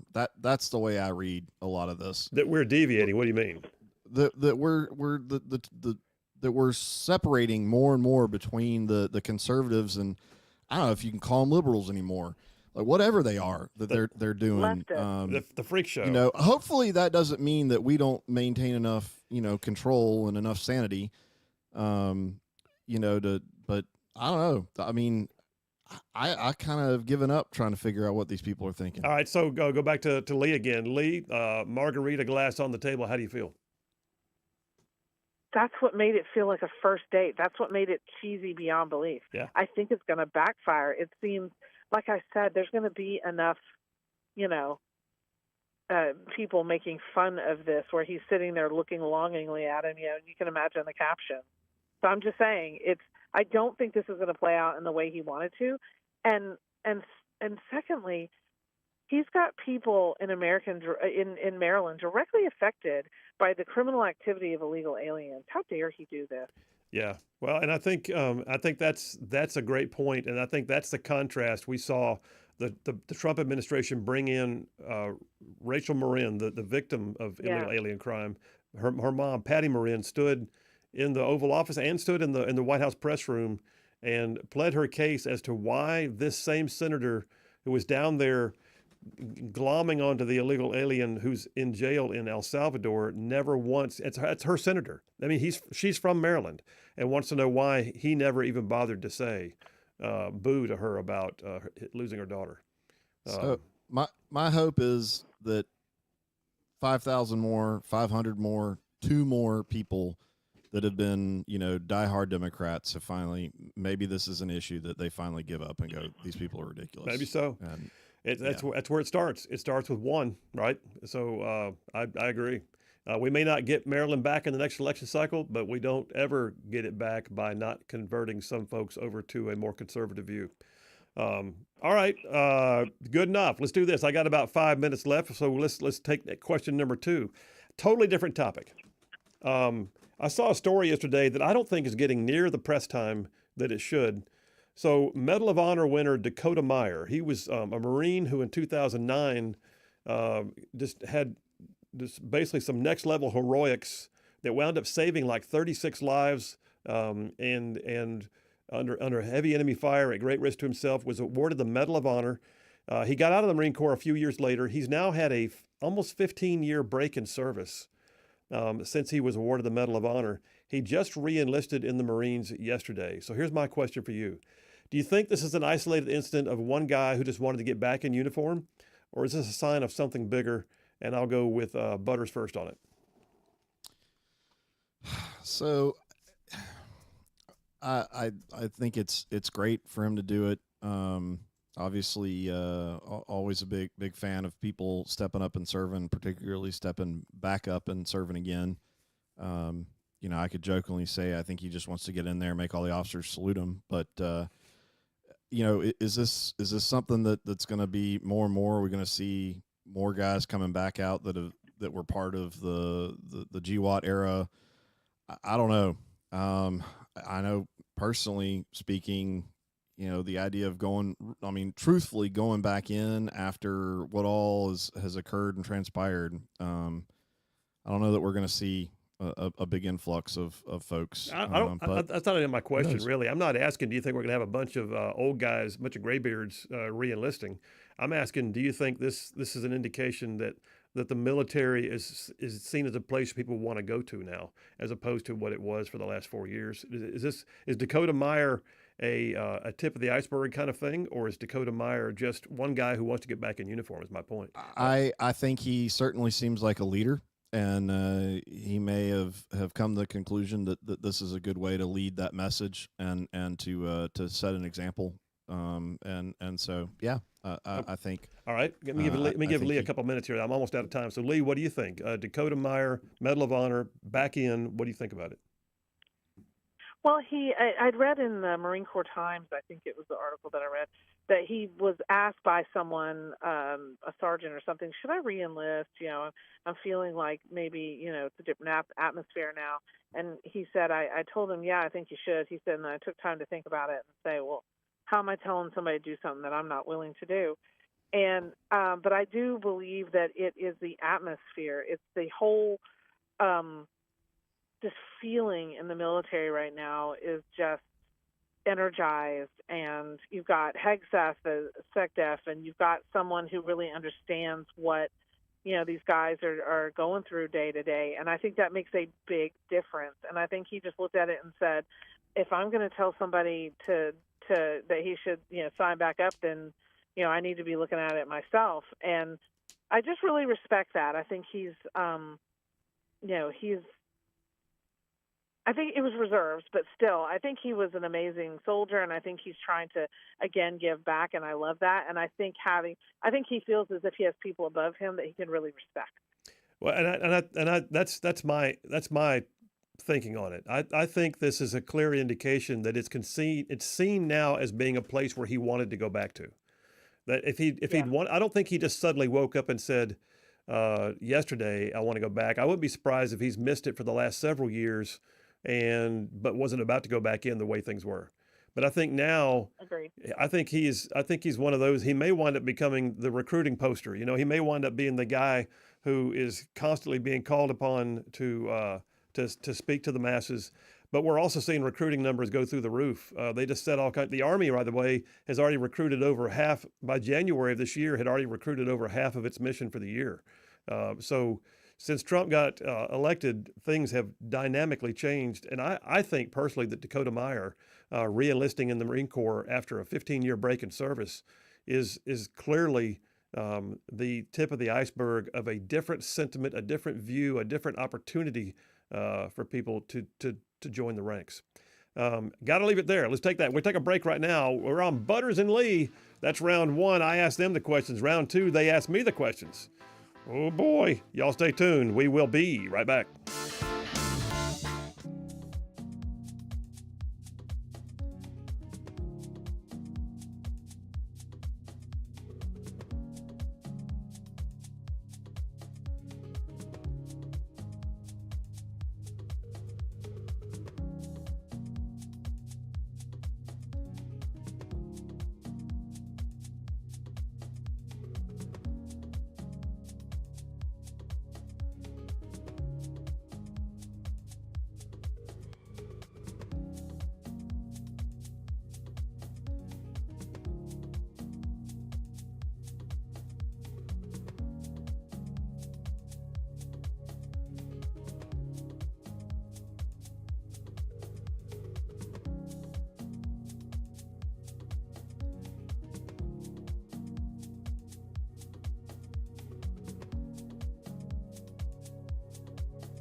And we are back. Phil Williams, Rightside Radio. Solid conservative, just plain right. Making common sense like a superpower. Pulling pins on truth grenades. Yeah, just giving you all the truth you can slap on a bumper sticker.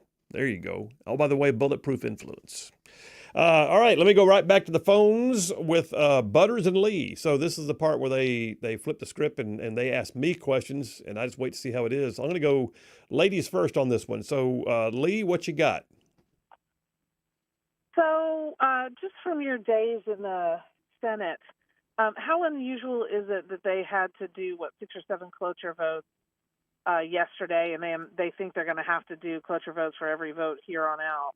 How unusual is that, and what do you, if it is, what do you think causes it? It's not unusual. And listen, it also depends upon A, the number of bills that are considered to be important that are still in the hopper, and B, the political will of the body. So I was a member of the Rules Committee, which meant that I had to sign the cloture petitions, and we did that fairly frequently when it was something of import. Now, we would give the Democrats their room if there were uncontested bills or if there were something that they really had a beef about, we'd give them a chance to air their grievances. But if all they're doing is slowing down the process, then let them know in advance, look, we're not playing today. You guys need to understand, we're going to cloture you, and we got the votes to do it. And then, you go around and you get the cloture petition signed, you drop cloture, and then you vote cloture, and then next thing you know, you go to the final vote on the bill. And that's just the way it has to be. And by the way, they're a supermajority. They've earned the right to be able to do that. So I'm glad to see they did. So yeah, not hugely unusual. 6 in one day is not. I've never seen it. I've seen it that way before, but it's not like it's so unusual that it's a landmark in time or anything. Does that answer your question? When the Democrats had their majority, did they do the same? Yeah, they did. They invoked cloture whenever they needed to. In fact, a lot of times they just ran over Republicans and didn't give them a chance to say a thing. So it was real common for Republicans in the legislature to do what they could to try and stop gambling bills or to stop other things that were going on. But in the end, I'll be honest with you, the Democrats rode roughshod, and they could care less. I think we give them a lot more leeway and a lot more opportunity for voice than they ever gave Republicans back when they had the majority. Okay, there you go. All right, Butterman, what you got for me? Well, I know you talked about this earlier in the week, but I kind of want to circle back to the ladies launching into space. The spandex ballet. Serious question. All right. And I guess I'm kind of curious, especially given all of our Huntsville listeners, getting some was one single young lady impacted and encouraged to do anything serious out of this whole endeavor? And then I'll also follow that up with, is this the start of we're going to, only the haves are going to be able to go into space, and that's going to become a status symbol type thing? Okay, that's two different lines of a discussion. Yep. So the first one, was any young lady inspired? I don't know, but I have a hard time believing they were. This was a glam shot. The whole thing was like ladies' night out with selfies, and the only thing missing was they didn't have mixed drinks in the capsule, as far as we know. But I look at it and think, if you're going to shoot Charlie's Angels into space as a big, expensive virtue signal, what is the message you're trying to send? And this was not an empowerment for women moment. This was not even a empowerment for science moment, because overshadowing the actual science of the real engineers at Blue Origin who put together a pretty amazing piece of technology and launched it into the outer atmosphere was the idea that you got to have Katy Perry and Gayle King and Lauren Sanchez do their hair and put on custom spandex for a photo op, and it just felt absolutely silly. And I know that I'm somewhat biased, but Jeff Bezos has supposedly come back into the fold, so I'd love to be able to extol his virtues. But this was a waste of time and money, and I don't see where any young lady was inspired to do anything meaningful out of it. I mean, if there was someone like on the engineering team who came out and gave a briefing on why this is important, and it was a female who was important in the space industry, that's cool.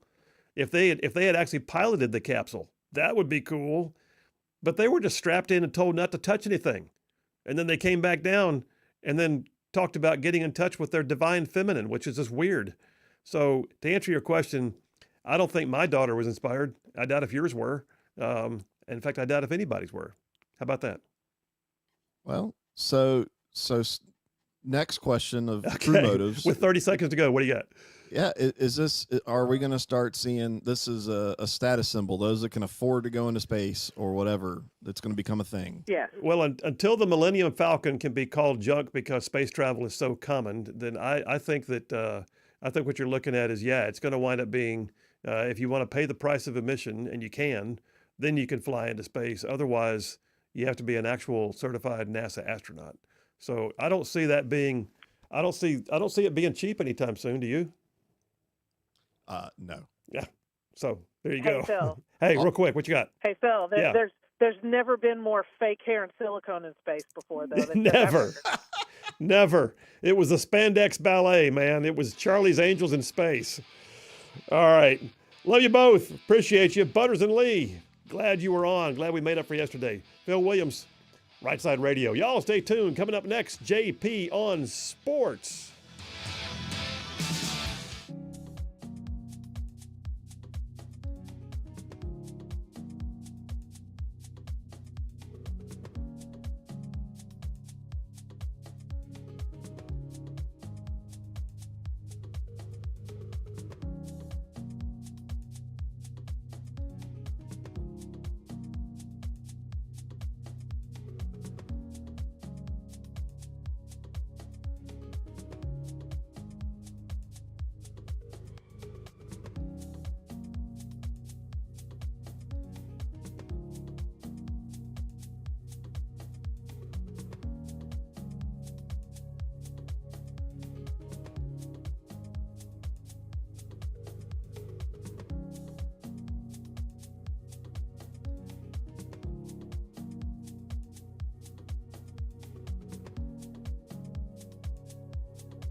You're listening live to Rightside Radio with Phil Williams. It's hard to go wrong when you're on the right side.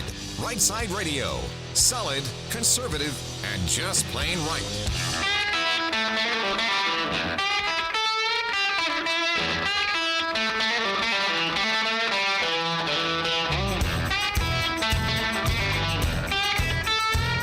Alabama and Tennessee's syndicated news talk leader, Rightside Radio. Phil Williams here live in the Rightside studios. Man, we got the local, the state, the national, covering down on all the issues. And, oh, yeah, like the dude just said, solid, conservative, and just plain right. All right, well, it's Friday afternoon. It is indeed Friday afternoon. And we are going to a segment we like to call JP on Sports. In case you did not know, JP has his own podcast. Comes out weekly called Out of Right Field, in which he talks about conservative policy with the backdrop of sports, and he does a great job at it. He's also like a savant on sports. So we do this thing called JP on Sports on Fridays. 2 segments. The first is called the 3 and Out. Top 3 stories he believes are out there in the world of sports, followed by the 2-minute warnings. We're 2 minutes on each given topic with a timer and a buzzer, and we just see how he does. So let me just jump right on. By the way, I will also say, too, that JP on Sports is now sponsored for you by Inspire Advisors. Inspire Advisors. I'll tell you more about them here in a few minutes, but they are the sponsor weekly of JP on Sports. All right, buddy. 3 and Out. What do you got? Number 1. Are you going to forget the... Oh, I'm sorry. Hang on. Let's step back here a second because I'm going to go ahead and consume some of your time. JP has his own sound effect, courtesy of a group of sorority girls from Auburn.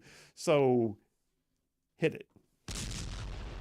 JP on Sports! Nice. I mean, if the sorority girls are going to do the sound effect, we got to give them the courtesy of playing it.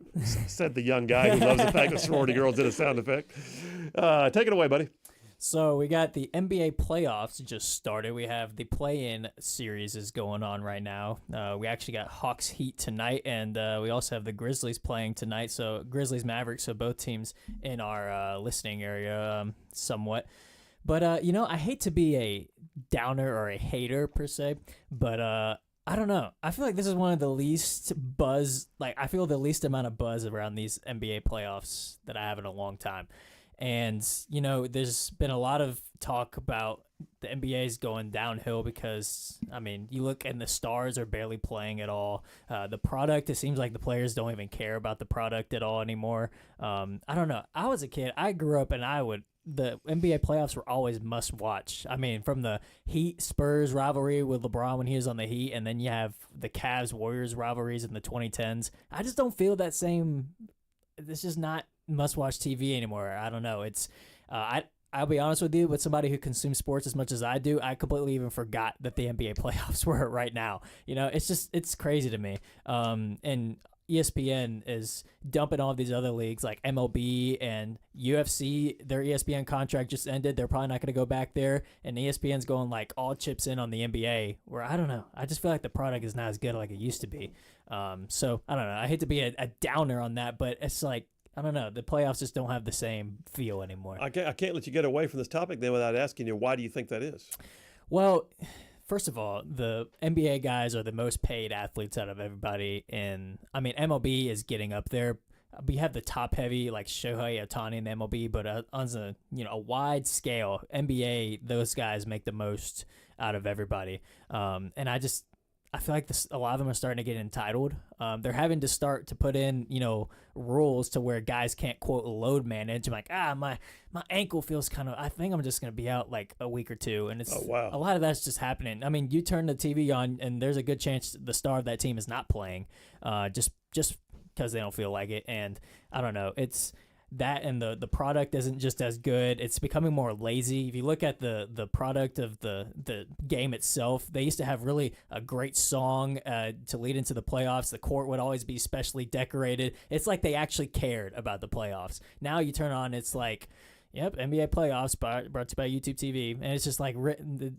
I don't feel the same passion and the same product. It's not the same. It doesn't have the same feel around it. Do you think we'll ever see a day again for the NBA when it's like Jordan, Pippen, the Bulls kind of team, or the Lakers with their Magic and all of them playing like as a team and like just wowing everybody with their team prowess and the drive that comes from watching the whole team. I mean, don't get me wrong. The players, I mean, the game itself, the players are better skill-wise than they have ever been. You think? However, yeah, but the thing is, those guys you mentioned, Jordan, Kobe, by God, they're going to be carried off the court 10 toes up if it came down to it. Like they cared and they would go to the bitter end to win. Yeah. Where you got Jokic and Luka Doncic, who are two of the best players in the world, and outside of basketball, they drink, they're fat. Jokic, after he won the NBA playoffs, was like, "Yeah, I'm just kind of ready to go home." And it's like you don't really feel the same care about the game. Let's put it that way. So right. if those teams are going to come back, we're going to have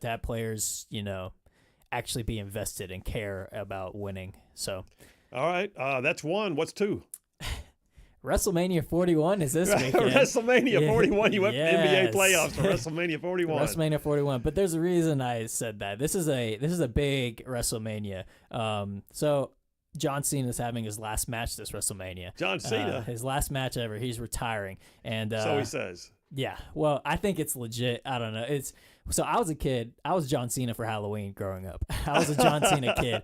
I made my own John Cena shirt and everything. So I was somebody who very much loved John Cena. John Cena, his whole career, the term heel, the bad guy.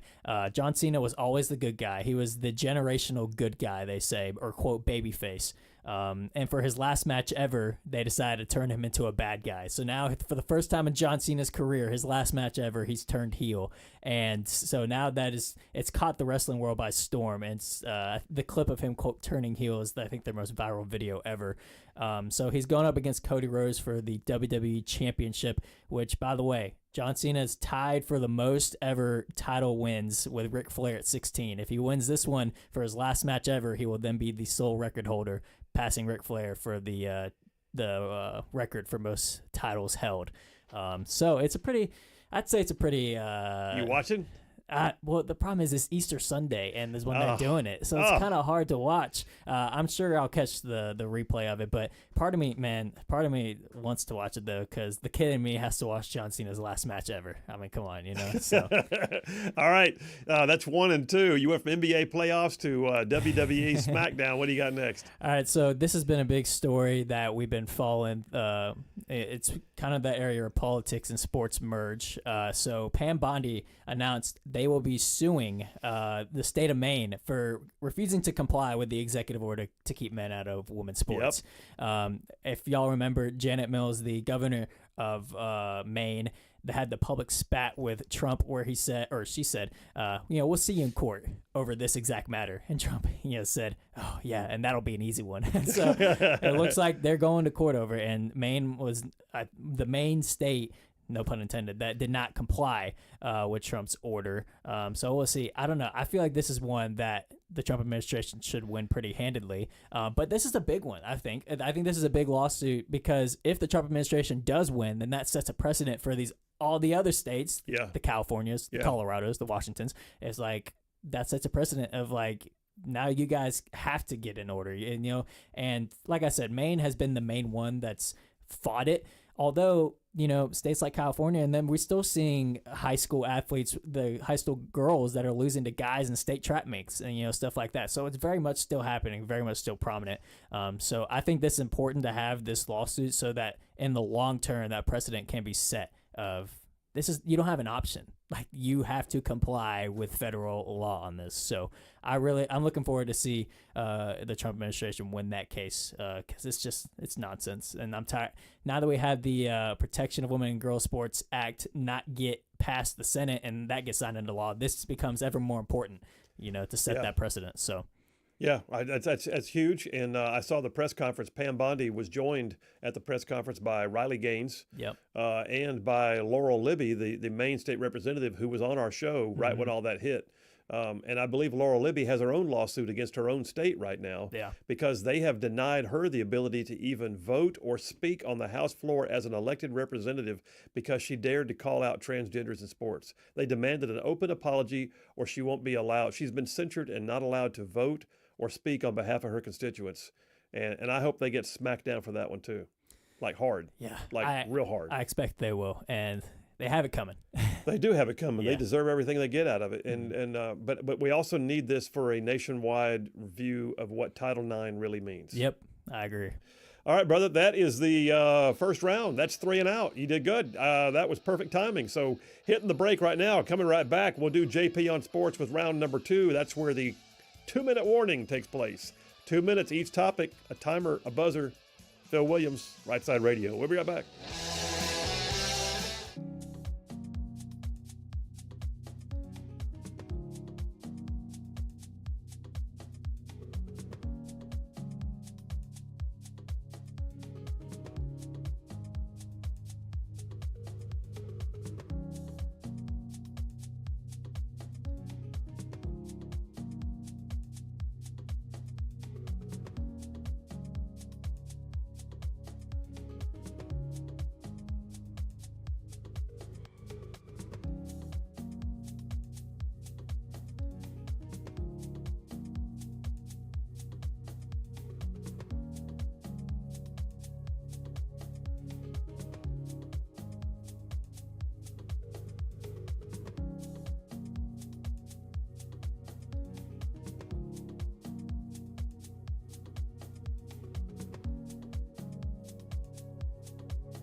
And we are back. Phil Williams, Rightside Radio. Solid, conservative, just plain right.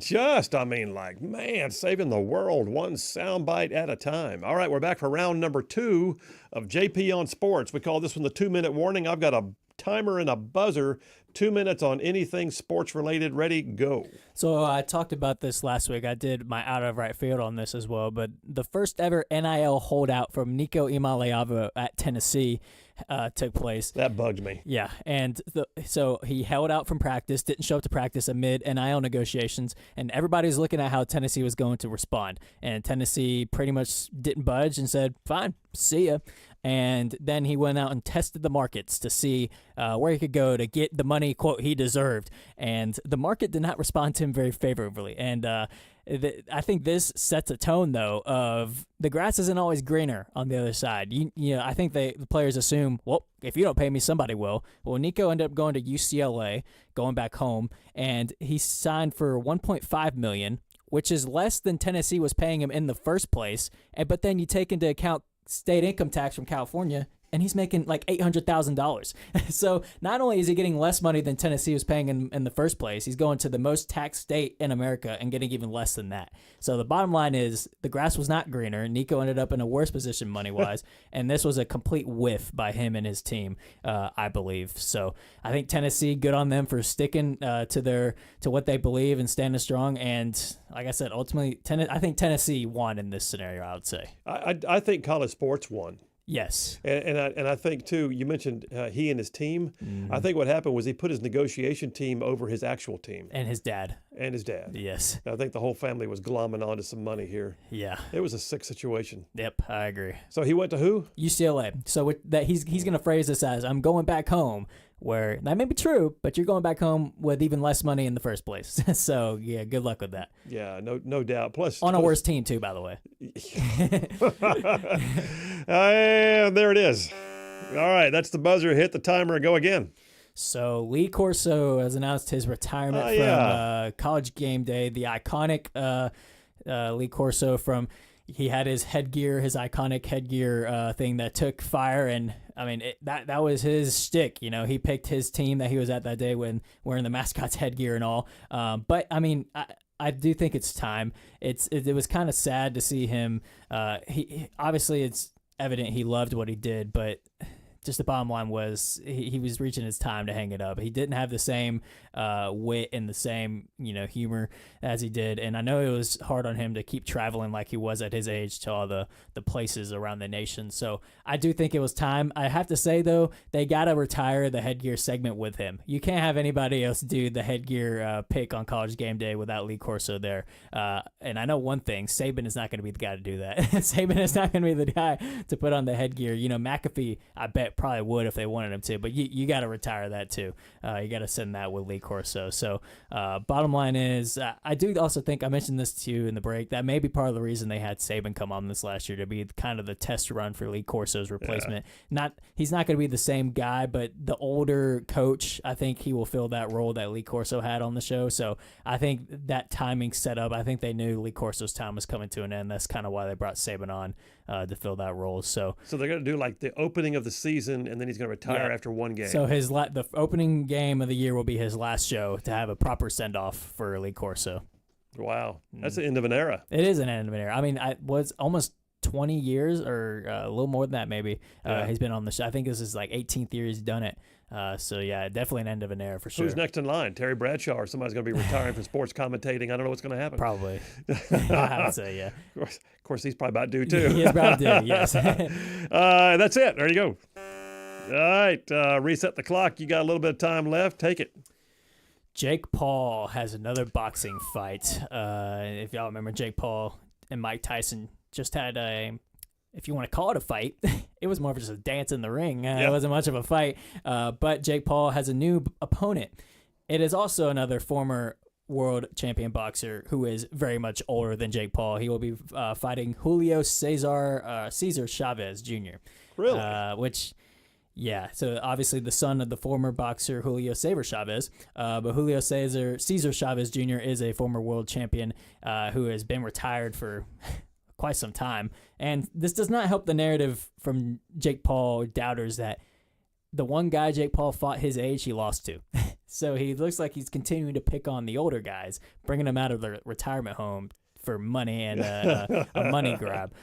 This is another example of that. This will be a cruiserweight bout. This will be on June 28th. So I'm tired of seeing these. Listen, I get it. These older guys who are world champions, they see this as a great money opportunity, which props to you for that. I'm just tired of them giving in to Jake and agreeing to these, because now he adds the name to the list of, I beat Mike Tyson, I beat Julio Cesar Chavez, and it's like, well, yeah, you beat them 20 years after their prime. What's the big deal? So yeah, I do think Jake Paul, unfortunately, is going to win this one too, because he's just so much younger and on steroids for that matter. So yeah, it's. So you're saying no go. You're not a huge fan. I'm not a huge fan of this. I mean, it's expected from Jake Paul, but I wish Cesar Chavez would have just said pound sand, but unfortunately he did not. So we'll be seeing that later this summer. And I look forward to the day that Jake Paul actually fights somebody his age again, and gets checked and he gets reality checked again. Not a big Jake Paul fan, if you could tell. So at what point does in fact, there's the timer. I got to hit it, but.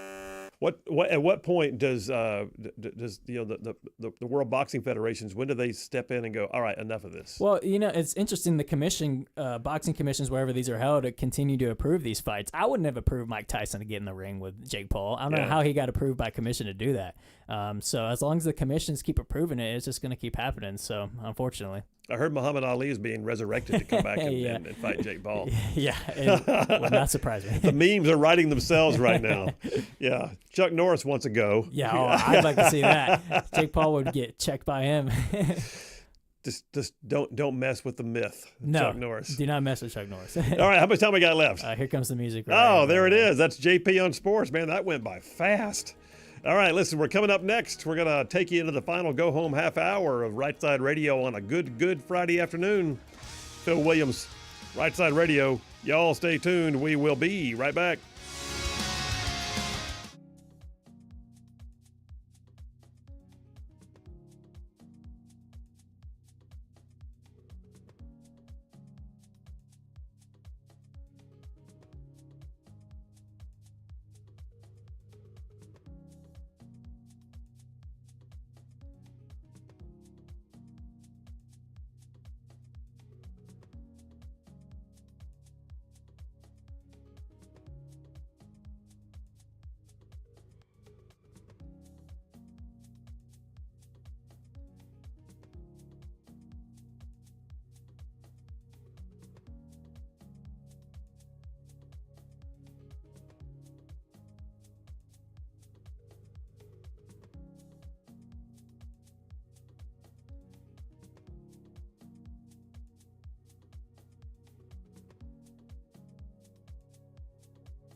And we are back. Phil Williams, Rightside Radio. Solid, conservative, and just plain right.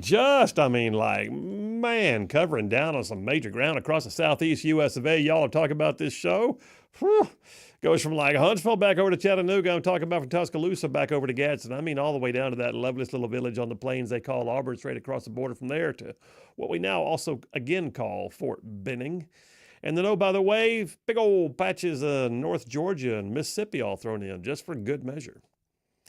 All right, lots of text messages. I'll get a few of those, get caught up. And then, by the way, somebody just texted in and said, you need to give JP an extra 2 minutes to talk about Rory with the PGA. Rory, the Masters. The Masters, yeah. Finally got his Masters. Yeah, it's been 11 years since he won a major, and he finally completed the Grand Slam, the career Grand Slam. So I was happy to see it. It was about time he got that done. Yeah, it was. About time he got that monkey off his back. Which reminds me, I need to go ahead and say that you do JP on Sports on Friday, and it is brought to us every week now, sponsored by the folks at Inspire Advisors. So, Paul and his team at Inspire Advisors, they're there to actually advise you on how to look at things from what they call biblically responsible investing, BRI. It's a real thing. They can help you determine not just how to invest in an effective way to get a good return on your investment, but they can help you do it in a way that you're investing in companies that you're proud of. Investing in companies that aren't filled with wokeness and anti-Christian, sentiment. So all said and done, the folks at Inspire Advisors are there to really give you a leg up on the investing and also make you proud of being sort of a right side ruffian in the investment world. And you can find out more about them. Just go check them out. Their website is www.moneypatternwealth.com. That's Inspire Advisors, Paul Breyer, www.moneypatternwealth.com. And just do me a favor, tell them you heard about it on Rightside Radio, and they are the sponsor every week of JP on Sports now, which is cool. JP, you got your first sponsor. I love it. I'm liking it. I mean, I don't know why they would do that. Apparently, I'm a sports guy that doesn't know anything. So, well, according to some of the texts we're getting right now, you've made some people mad with the whole Jake Paul thing. And wow. By the way, we just got a message from Jeff from Indiana. He says I'm in the middle of getting my ears lowered at my daughter-in-law's barbershop. So just wish everybody, please, a happy Good Friday and a happy Easter weekend. And he sends a picture of himself getting a haircut. There he is. All right, good on you, man. Blessings on your week, and I hope it goes well. I guess that means he's either, we're texting, though, so maybe he just got the text. But yeah. Maybe he's listening to the show, but guess he's listening. All right, by the way, we actually had somebody call in earlier, Jeff, in case you're listening now, and say that they've missed getting to hear your part of the show, so they hope you're doing well. And I said, indeed he is. All right, let's jump on in here to several other text messages real quick. Some of y'all telling us that the audio, which was rough at first in Huntsville, has gotten cleared up. We're glad to hear it. Dorothy from Elkmont, with regards to the El Salvador prison, said, I've seen the rules for the El Salvador prison. They're not allowed visits even from family, only a doctor or a lawyer. Yeah, and U.S. senators too, apparently, with margaritas. Which, by the way, Chris Van Hollen was very clear. No one was drinking margaritas. Nobody drinking margaritas. Apparently not. I mean, they put salt on the rim of something, and it wasn't water. Yeah, and you could see it sitting on the table. So unless somebody CGI'd that thing in there, it was not an AI image as far as I could tell. Well, we got Dave from Capshaw. What's he sending us here? I can't read it all. It's a meme. 4 years ago, under the Biden administration, Matt Gaetz and other Republican members were refused entry into the D.C. prison as they were trying to conduct constitutional oversight into the J6 political prisoners treatment. I remember that. That's a great point. They weren't allowed to, and they were actually American citizens being denied due process.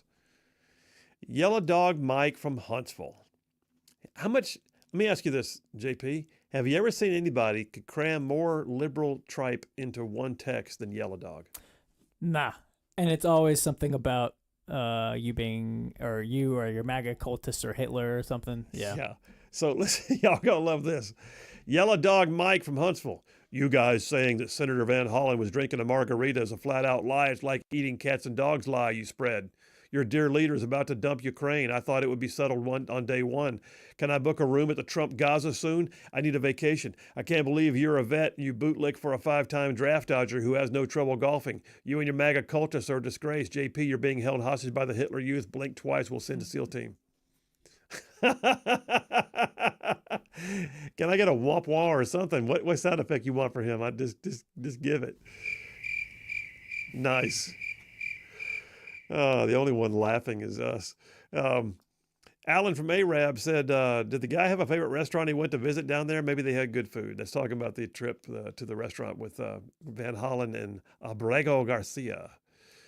John from Huntsville says, if ESPN needs a new mascot head guy, they can pay me as much as they're paying Corso, and I'll accept the job.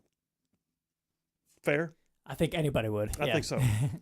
Brian from Huntsville says, kick them out. Illegal border crossers is breaking and entering. It's a somber and thoughtful Good Friday and a joyous Easter to all.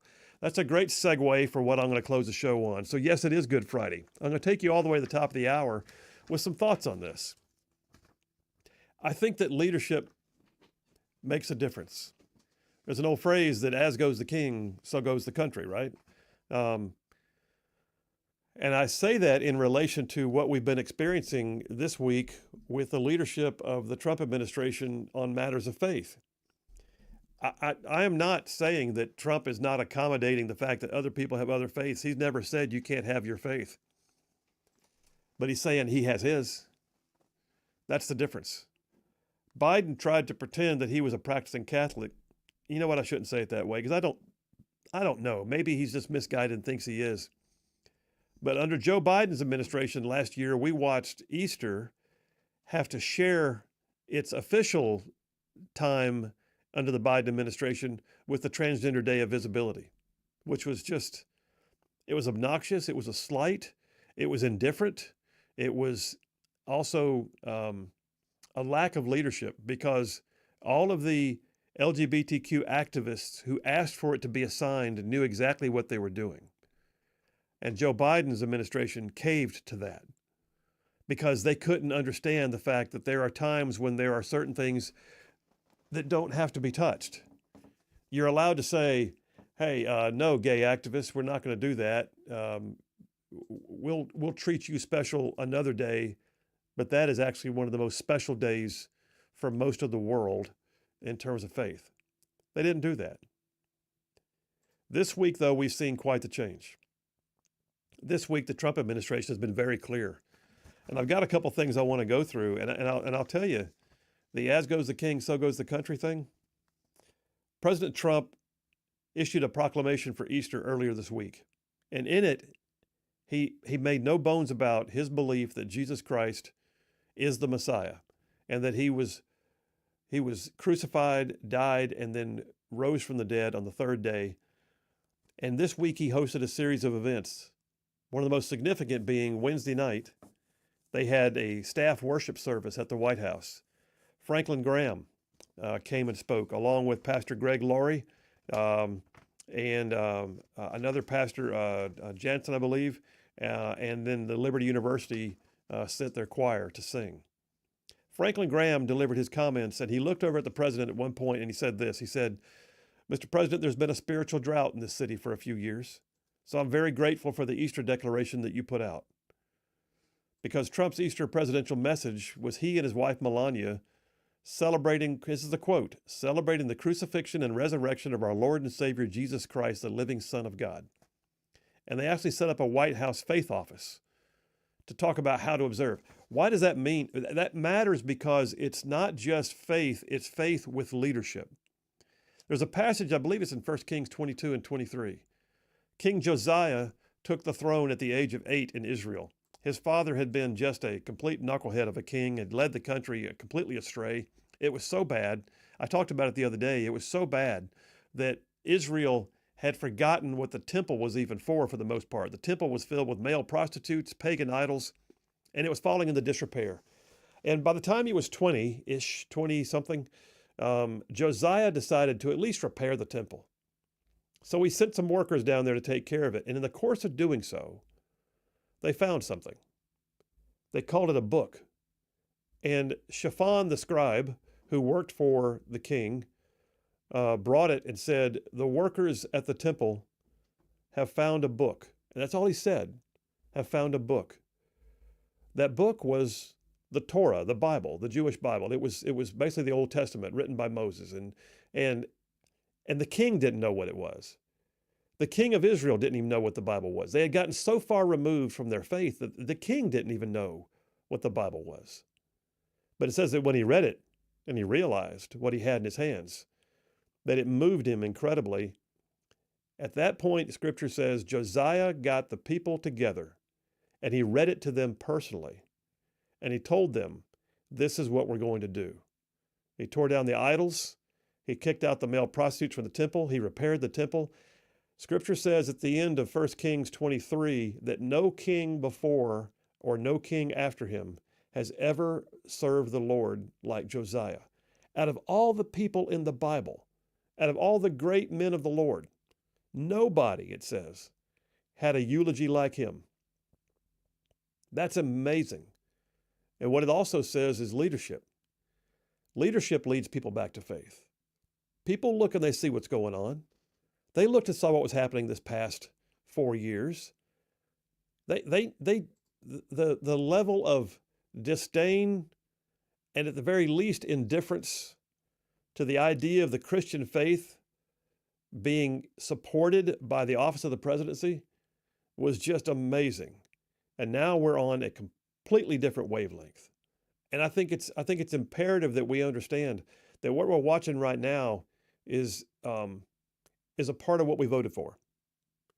And those who hate Trump already are going to say it's not real, it's a photo op. You know what? I know this. Scripture tells me if you can say Jesus is Lord, it means something. And he does.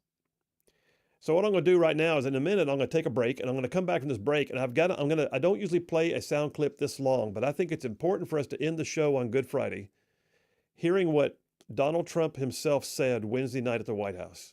Just a part of it. He spoke for about 9 minutes. I'm going to play you about 2.5 minutes of it. And we'll take a break right now. Take the break, JP. We'll take the break right now. We'll come right back. But yeah, leadership and faith, oh yeah. It matters what your leaders do on matters of faith. Phil Williams, Rightside Radio. Y'all stay tuned. We will be right back.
And we are back. Phil Williams, Rightside Radio, solid, conservative, and just plain right. Making common sense like a superpower. All right, I got several text messages I'll get to. Lisa from Huntsville says, have a blessed Good Friday and Easter. And said, by the way, if they weren't drinking margaritas, my guess would be either a Mambo Taxi or a Mojito. Maybe so.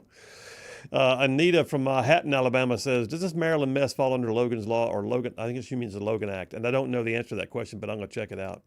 And then Shane from Athens says the yellow dog needs a screaming goat sound just to go ahead. Grades are in from John from Hunts. Before I get back to my topic, I'll tell you real quick. He says, Lee and Butters get a solid A for their equally solid performances. Means today's co-winners are the King of Sports, JP, and the magnificent Phil Williams with a perfect A triple plus. Congratulations, and I hope you, JP, and everybody at Rightside Radio have a wonderful Easter Sunday. Thank you, John. We wish the same for you, my friend. Thank you for being a part of the fabric of this show every single day. So I got to tell you, back on this topic of leadership, and keep me on time there, bud. King Charles III. King Charles. I was talking about leadership and faith a minute ago and what it matters. King Charles, who, by the way, is partly designated as the head of the Church of England and defender of the faith. He didn't celebrate Palm Sunday earlier this week. He celebrated the Sikh holiday of Waisakhi. Okay.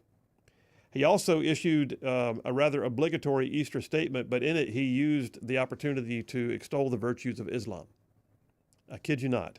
His quote was, "The love that Christ showed when he walked the earth reflected the Jewish ethic of caring for the stranger and those in need, a deep human instinct echoed in Islam and other religious traditions, and in the hearts of those who seek the good of others."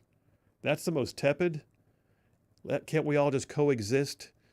Kind of, I don't really want to stamp out for my faith thing I think I've ever. That was not leadership, is what I'm saying. Well, JD's joke, the first Islamic country to have nukes will be the UK. Unfortunately, that's, yeah. Wow. Oh, man, I hadn't heard that, but that's awesome. By the way, JD is in the Vatican today celebrating Mass at Vatican City because he's a practicing Catholic. I mean, that's actually very cool. While he's there, he's took his family with him. They're celebrating Mass in the Vatican, and then they're headed to a meeting with Prime Minister Giorgia Meloni. I want you to hear what President Trump had to say Wednesday night. This is significant to me. This is leadership, and if you have any questions about where he stands, he makes no bones about it. This is Trump talking about the meaning of Easter. Play it. Nearly 2,000 years ago, during the sacred week, the living Son of God entered Jerusalem in triumph. Soon after, the Savior of mankind, who brought truth and light into the world, was betrayed, arrested, and tried, beaten, and nailed to a cross and crucified. For our sake, he gave up his life, and as the very great Reverend Billy Graham once said, God proved his love on the cross. When Christ hung and bled and died, it was God saying to the world, I love you. Those are beautiful words from a great man, Franklin, right? A great man, Franklin's incredible father. I went to Yankee Stadium with my father many years ago to watch your father. And you think we have big crowds today? It was some crowd. Never forget it. So thank you very much, and thank you for being here, Franklin, very much. 3 day, your father would be very proud of you, by the way. Incredible job you did. 3 days later, Christ's followers found the empty tomb. Jesus had defeated darkness and death and promised new life to all of humankind. And that's what we celebrate each year at Easter as we joyfully proclaim on Sunday, He is risen. The death and resurrection of Jesus are the essence of the Christian faith. Whether rich or poor, healthy or sick, young or old, or in times of peace or war, Christians everywhere find solace and hope in the knowledge that Christ died for them and that they could be united with him in heaven. And that's what we want. That's what we all want. The miracles of Holy Week set in motion a transformation in human existence. Countless millions of Americans have been moved by Christ's example to heal the sick, defend their families, lift up their communities, and make our country stronger, better, and greater than ever before. With God's grace over these past 3 months, and we have had a great 3 months. They say maybe the best 3 months ever for a president and an administration. It was really great. We have fantastic people, and they're people that believe like you do. But we've achieved more than most administrations, they've been saying, do in 4 years or even 8 years, just in a short period of time. That's an amazing speech. You notice, by the way, he not only spoke about the significance of the event, he didn't water it down at all. He led on from a personal standpoint, and then he also, oh, by the way, he raised up other people. He raised up Franklin Graham and complimented him on his father and said, "Your father be proud of you." He also raised up other people, saying that it doesn't matter what your station in life is. So I say this to you as you head into the weekend.